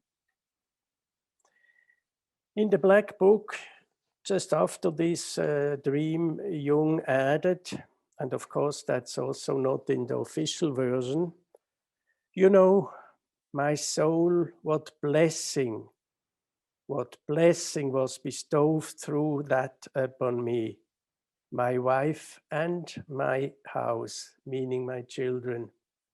I cannot express it all in words. What flourishing beauty sprung from that for me. I do not want to talk about the torment that I rightfully had to endure. All these are more than offset, that is richly compensated by the abundance of beauty and elevation which I was allowed to experience. Now, why would Jung say that the blessing of this relationship with Toni Wolff was also a blessing for his wife and his children? I will talk about Emma Jung Rauschenbach at the end of this seminar. So here I mention only one out of several incidences with his children that convinced Jung that he must not repress his love for Toni Wolff. Emma was not at home and one of his daughters didn't feel well, so she slept in her mother's bed beside Jung. Suddenly she started to behave very affectionate, as if she wanted to seduce her father. Jung was horrified, got up and thought, this is what happens if a father represses his instinctual life. The daughter starts to act it out by playing the anima for him. She becomes an anima daughter. This will damage the natural development of her femininity. From this, Jung concluded that he must accept Eros. As I said, Jung had several warning dreams before the first encounter with Tony Wolff outside of the analytical setting. Here is another one, also from the protocols. He dreamed that he was in the mountains with Tony Wolff in a rocky valley when he heard the sirens singing in the mountains. It was a seductive melody, and Tony Wolff threatened to disappear into the mountain. And again, Jung was deeply shocked. According to the protocols, the following event was the final experience which Jung forced to accept his relationship with Tony Wolff. He was swimming far out in Lake Zurich when he had a cramp. At that moment, he made a vow. If he survives, he will accept this love. The same evening, he sat down and wrote her a letter, and thus it started the relationship. You see, such experiences can change someone's life completely. It's a landmark. Martin Luther is a famous example for this. When he was in this thunderstorm, surrounded by lightning, he made a vow to Saint Anne that if he survives the storm, he would enter the monastery. Thus he did. The next day, he gave up his promising career as a lawyer to the greatest disappointment of his father, and he entered the monastery the next day. No doubt, Tony Wolff suffered a lot from this relationship. It led her to a life of loneliness. This is the loneliness probably every woman has to bear who gets close to her creative animus, and every man who falls into the arms of the anima that is under her spell. For Tony Wolff, however, as she recalled towards the end of her life, it turned out to be an unexpected and precious gift, she says, an unexpected and precious gift. And then she continues saying, as it may come only once in a lifetime. If this happens, she said, one must not miss it. Otherwise, one would miss one's destiny. If you repress true feelings, if you miss a unique and divine moment of love for conventional reasons, this can have severe consequences. Life must be lived as fully as possible, otherwise the animus or the anima may take bitter revenge. The betrayal in a moment of true love is one of the worst sins one can commit. I know several cases where such a sin of omission caused severe problems even in future generations, so that even the children continue to struggle with eros and love. This is what Jung meant when he talked about karma. Jung does not use this in the sense of Indian religion.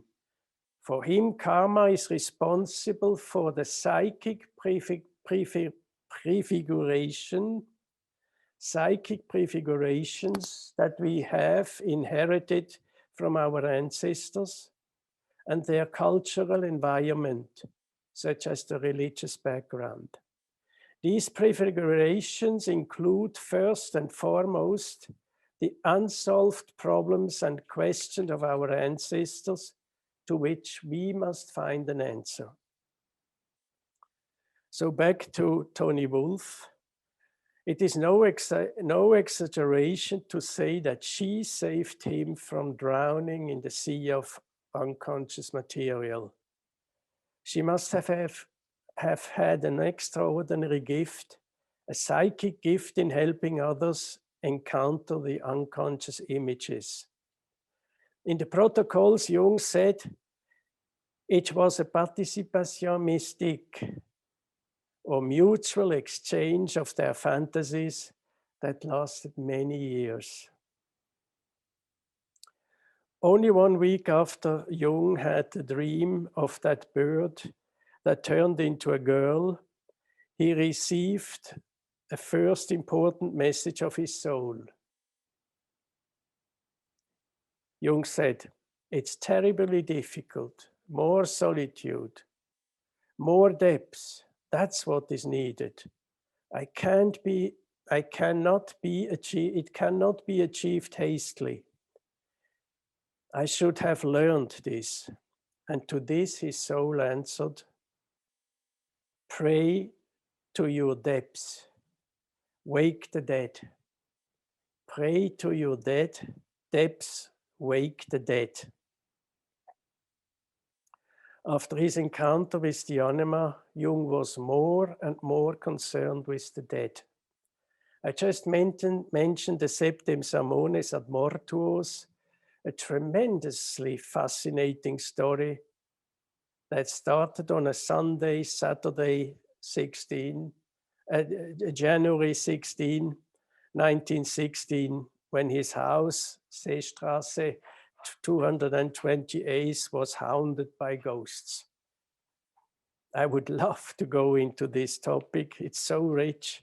However, it would take a whole other seminar. You see, that is what the anima does to a man. She destroys his seemingly safe world, a man's successful career. And yes, at that time, Jung had to gave up his chair at the University of Zurich. Instead, the anima wakes him up. She connects him with the dead, with his ancestor, that is, with the collective unconscious, with the depths of his soul and of his life. Similarly, we can say the animus connects a woman with the depths of the spirit of the ancestors, the age-old spirit of immemorial times. Now a man must be courageous enough, manly enough to accept the disturbance of the anima. He must realize that the hitherto well-functioning life strategies do not work anymore. If he honestly listens to his anima, he will be greatly rewarded. For she, more than any other figure or event, can bring forth a new order, a new spirit into his life. She can connect him with an inner order, with the mandala, as we heard this morning about the mandala, the self. And that is what happened to Jung when he drove this Systema Mundi Totius, the first mandala that he painted. And on the back of this mandala, he wrote later, this is the first mandala I constructed in the year 1916. Wholly unconscious of what it meant. Wholly unconscious of what it meant. That is the first impression of a man who encounters his anima. But gradually, after a long and often tiresome struggle, a man will get a clear image of her until she can even build the bridge to the self, the bridge to God. And that will be the end of the next part. I suggest we make a 5 minutes break. Robert, is that fine?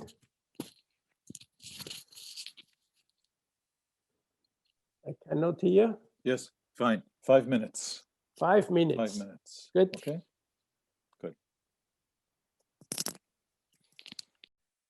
I have two main chapters. I will talk about Salome in the Red Book and about Emma Jung-Rauschenbach.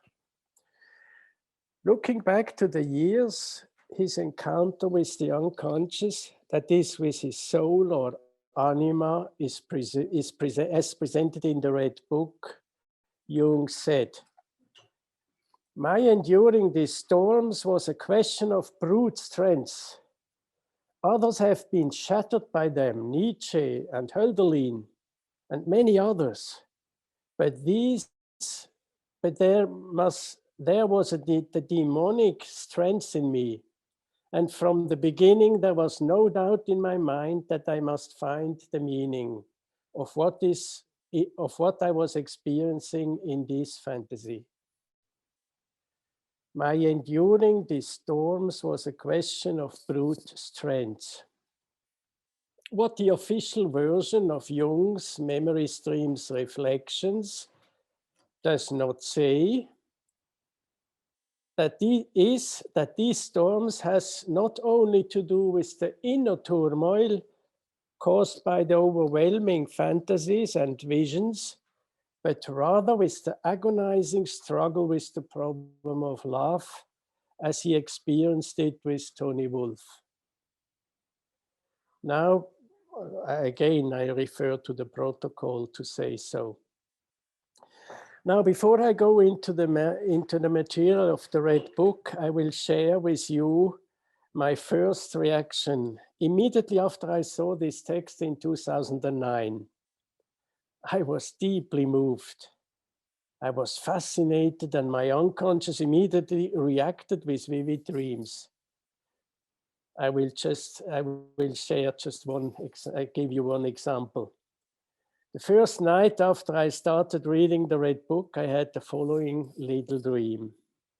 My father, who was a faithful Christian and a university professor for New Testament studies, my father and I danced frolicsomely and joyfully together somewhere outdoors. To others, it may have made the impression that we were drunk, but we were completely sober. What a pleasant dream, I thought. The descent into the depths obviously brings some turmoil into the father's world, at least to others, and probably also to the bourgeois within myself. It looks like drunkenness or even madness. If you really listen to the unconscious, to the anima, if you act according to her messages, you can be sure that there are always some righteous people around who believe that you are a bit crazy. Andreas is a bit crazy. Well, one gets used to such prejudices. The dance in my dream certainly resembles more a pagan ritual than a Christian church service. But hopefully, as in the dream, it will bring some joy too, and not only suffering and torment. The dance seems to express the joy of two men who have found a new freedom, a freedom that transcends the social conformity of the patriarchal Christian world. They dance as if they had been relieved of a burden they had to carry before, such as righteousness, good and conventional behavior, and so on. Let's call it the dance in honor of the anima. I will now focus on Jung's approach to the soul that he later called Salome. In chapter 4 of the Liber Primus, The Way of What is to Come, the soul leads him into the desert. In this wasteland, he realizes that his thinking does not help anymore. He is painfully aware of the loss of his soul. He is longing for her. For 6 long nights, the spirit of the depths was silent in him. For, I quote, for I could not and did not want to listen to the depths. That is, to his soul. Then finally, in the 7th night, his soul for the first time speaks to him, even if it's only one word. She simply answers, wait. Just this one word, wait. And then the text goes on, I heard the cruel world, torment belongs to the desert. Marie-Louise von Franz once said, when you have an intractable problem, before anything else, you must be able to wait. The ability to wait is the mystery of every transference and love. But what do we do instead? When we get stuck, we impatiently search for a solution. The problem must be fixed as soon as possible. And why? Just because we cannot bear the pain of the desert, that is the pain of not knowing how to proceed. Instead, we would better listen to the Jung or to our dreams. We must wait for the proper time to act. The kairos, as the Greeks beautifully put it, the very moment when the creative mind is constellated in tune with God's will. This means, as so often repeated in the Jung, to understand when it is time to act and when it is time not to act and rather to wait. Now, this is the first message, wait. In the following, a short dialogue between Jung and his soul develops nevertheless. This leads him to a remarkable insight, and I do not hesitate to call it the first cautious confession of love for his soul. He says, I did not know that I am your vessel, empty without you, but brimming over with you. And this happened not before the 25th night in the desert.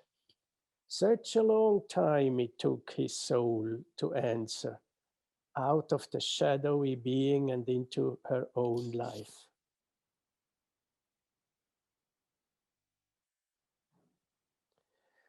Not much later begins what Jung called the mystery play, which covers the last 3 chapters of Liber Primus.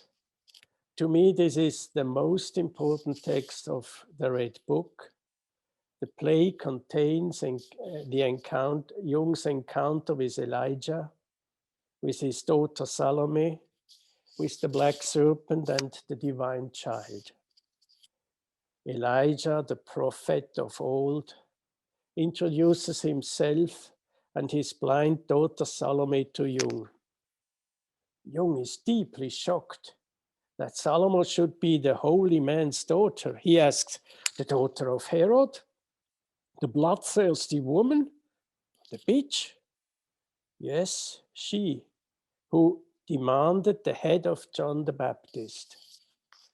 The dialogue continues, and not much later, Salome turns to Jung with a not really surprising question. Do you love me? Now he is completely outraged. How should I ever love this woman whose hands are stained with the blood of the Holy One. His reaction, however, does not confuse Salome at all. She simply replies, I love you. Thus, the discussion between the three continues until finally the serpent appears. Apart from Salome and Elijah, the serpent embodies the third uniting principle, the earthly essence of man and his anima, of which he is not conscious. After his encounter with Salome, Jung pondered quite a bit on this first encounter with the anima. His insight is revealing and actually really surprisingly true. He said, I do not love her, I fear her. I do not love her, I fear her. Or as we may say now, I do not love my anima, I fear her. To this, the spirit of the depth simply replied, therein you acknowledge her divine power. What an insight. The fear of the anima, the fear of the soul, and I include the animus as the spirit of a woman, is the beginning of insight, the dawn of wisdom. This is so true. Realizing the divine power of anima and animus, which includes the creative and destructive aspects, marks the beginning of wisdom, or as we may now say, the first still vague hunch of true love. More about this when I talk about Emma Jung. On the following night in chapter 10, a fateful encounter between Elijah, Salome, and Jung occurs. Now Jung for the first time recognizes Salome's suffering. It is a tremendous step forward when a man stops complaining about his own life, stops lamenting about the misery of life, the malignity of his wife and of everybody else. Only then he may gradually realize how much his anima or her animus, his soul, has to suffer from not being seen by him. The more Jung's imaginations proceed, the more the struggle with the problem of love, the more he struggles with the problem of love. The initial self-assurance is gone. He rather feels like a stupid boy, overwhelmed by uncertainty and ambiguity. But then he confesses to the old man, I have toyed with myself enough. I played hypocritical games with myself. That is what a painful love relationship can trigger under another precious insight. Nothing forces us more to be honest with ourselves than the heavenly joy and the hellish hardship of true love. Now an exceedingly impressive image appears. Whenever I think of it, I'm moved anew. Jung sees the divine child with the white serpent in his right hand and the black serpent in his left hand. It is the divine child who unites the opposites, the image of wholeness. It's like a crucifixion. But we should not be deceived. It isn't a comforting image. It is the background, in the background of the child, a contradictory image appears. Now Jung sees in the imagination the green mountain, the cross of Christ on it, and a stream of blood flowing from the summit to the mountain, off the mountain. He can look no longer, it is unbearable. For now he sees the cross and Christ in his last hour and torment. It is as if Jung himself had to suffer this agony. At that moment, Salome appears and addresses him with the famous statement, and I dare to say that this is the core message of the whole Red Book. You are Christ. Like someone crucified, he stands in front of Salome with outstretched arms. The serpent painfully entwines his body. Salome bends down to his feet and wraps her black hair around them.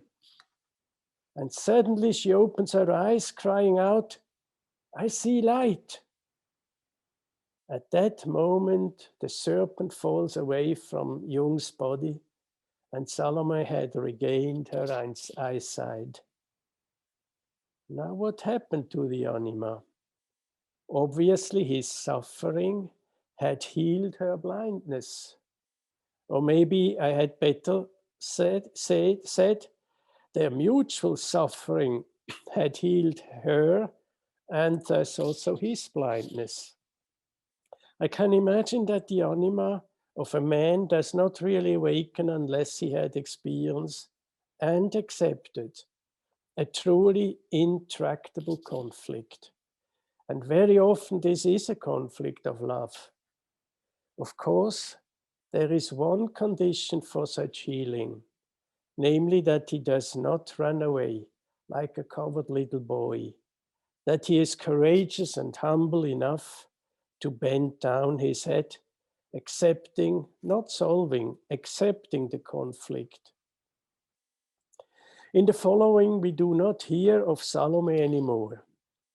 Till the very end of the calligraphic version of the Red Book. Now there is no, I don't go into this, it's too much, but just a few words. There is a strange thing about this last piece in the Red Book. In 1959, only 2 years before his death, Jung added almost 20 pages to the calligraphic version. Obviously, Sonu Shamdasani didn't realize this, that these last 20 pages were added at the end of Jung's life. And then, of course, I always wonder, why the hell, why added Jung just this text? By the way, you can see it because before these last 20 pages is an empty page in the Red Book, which never happens anywhere else. So it's clearly separated. And one can also see that this is an old man that wrote this last text.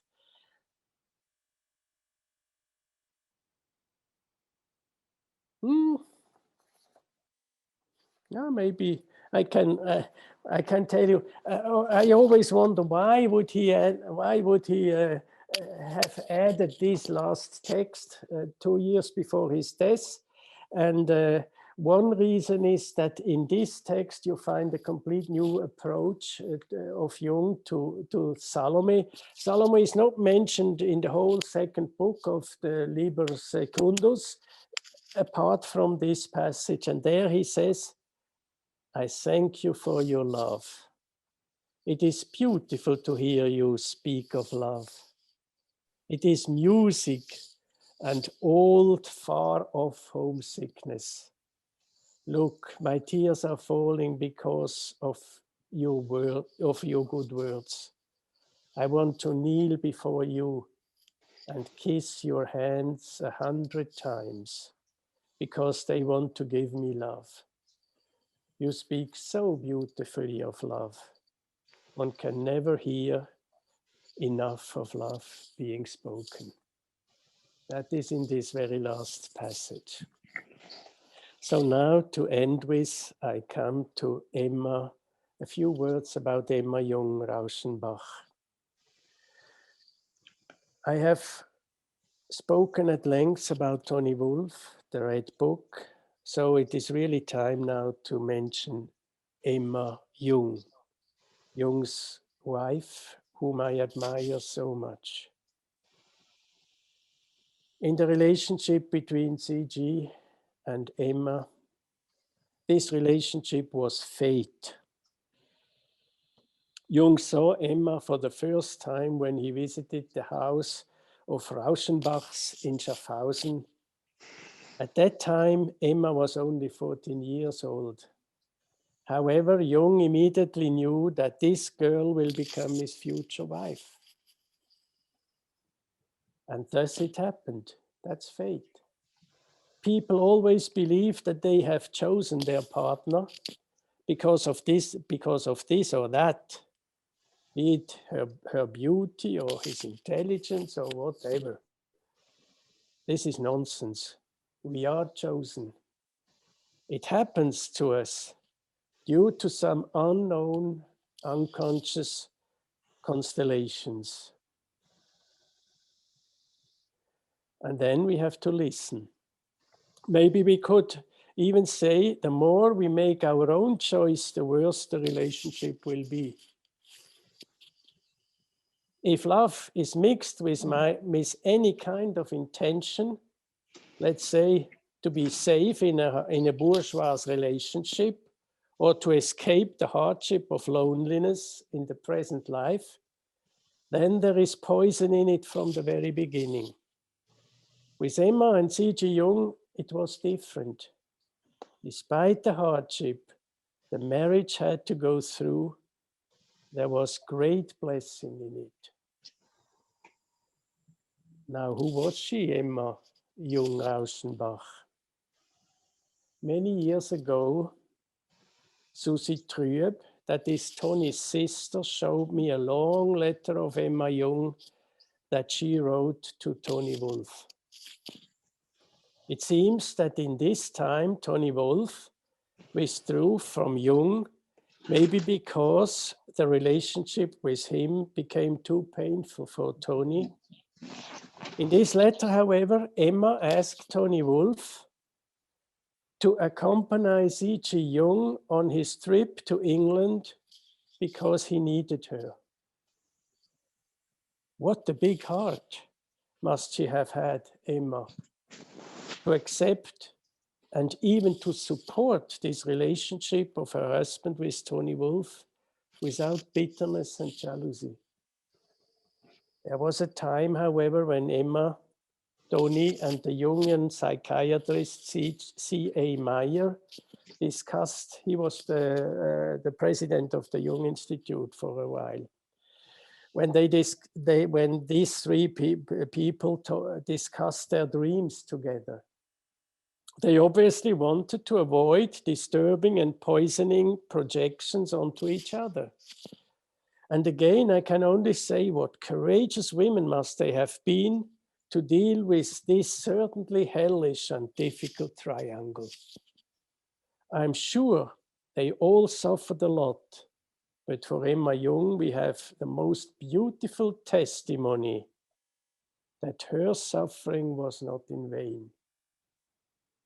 1946, Jung wrote his book on the psychology of transference, in which he discusses, on the basis of the alchemical picture series of the Rosarium, the union and transformation of animus and anima in a mutual lovely relationship. I was very moved when I realized that he dedicated his work to his wife. It is as if he wanted to tell her, only thanks to you, I could safely cross the unfathomable sea of love. Emma incorporated the reality of daily life that saved him from drowning. She was the firm rock in the midst of the storms of his unconscious. After Emma's death, on November 27, 1955, C.G. Jung had a very impressive dream or vision. You find this dream at the end of the vision chapters in Memories, Dreams, Reflections.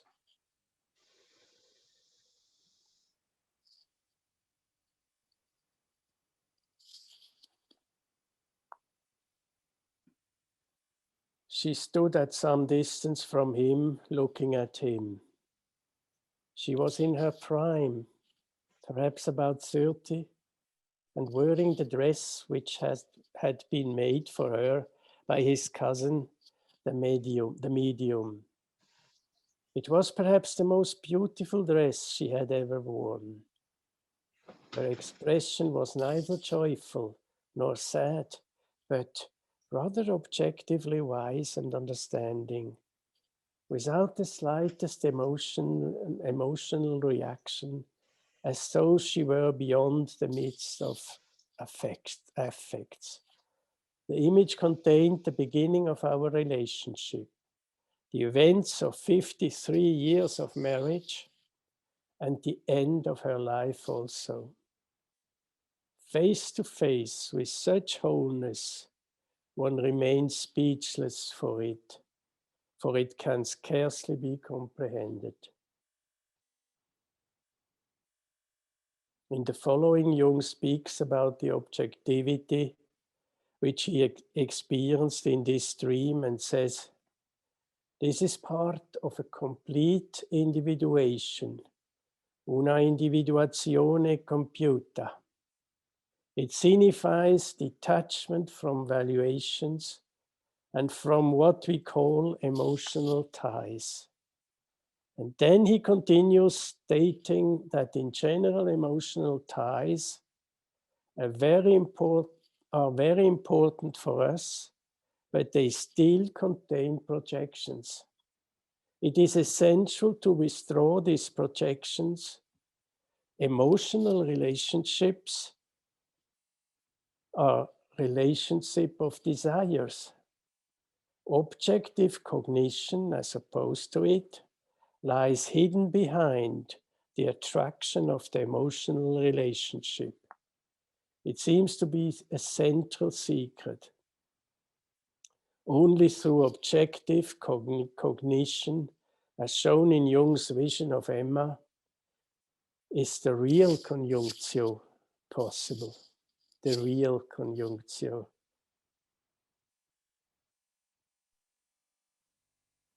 I have been pondering on this text for many years, trying to even better understand what Jung meant with what he calls the objectivity of eros and love. Sometimes I get a glimpse of it, and then I become completely calm, as if nothing in the world could disturb my peace anymore.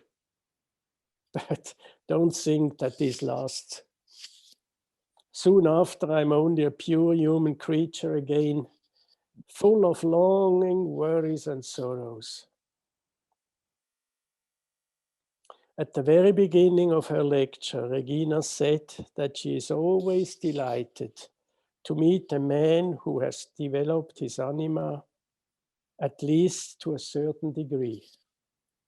And I, on my side, can say it is wonderful to meet a woman who is more or less conscious and aware of her animus, which includes the positive and the negative side. But here, with Emma and Carl Jung, we meet a couple where both sides have struggled for their whole life with the anima and animus. Now, this struggle, which causes so much suffering in one's life, it is the precondition of a mutual and mature relationship as they experienced it and as shown in this vision. It is the quaternio of king and queen, of animus and anima, striving for a complete individuation. To end with, let me show you the memorial stone that Jung chiseled after his wife's death. Jung has just finished his major work, Mysterium Conjunctionis, and this after this, he was completely exhausted, really exhausted. The only thing he said that he could still do was to chiseling stones. One for Tony Wolff, one for Emma, and in the chimney room of the tower at Bollingen, one for his ancestors.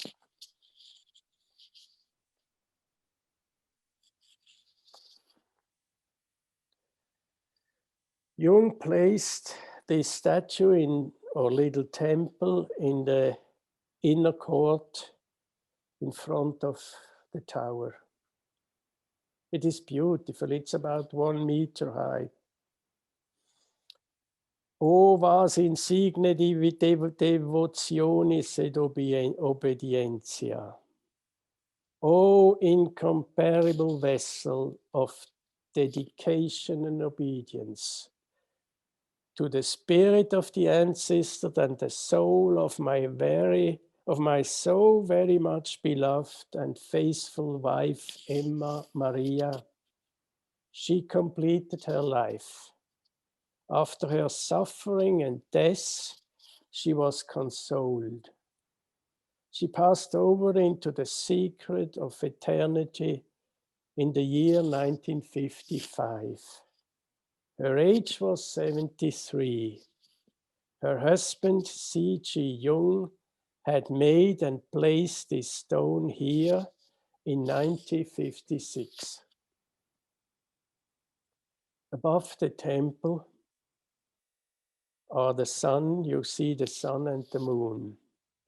They point to the conjunctio solis et lunae, to the union of the opposites, the mysterium conjunctionis, in which the alchemists saw the crowning of the opus and the goal of the alchemical peregrinatio, the mystical journey. The vessel with the 3 parts might be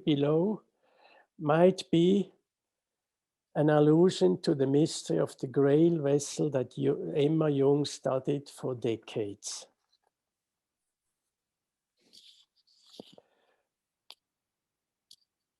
So I give you a very brief summary.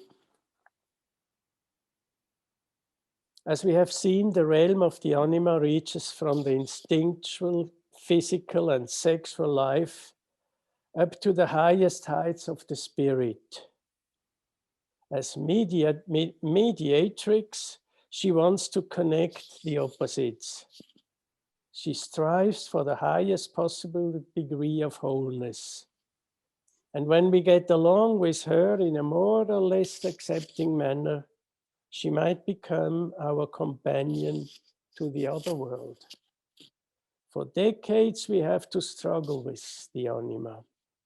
She creates cruel deception for a man. She causes depression and agony, and yet she also bestows the most precious and beautiful experience upon him.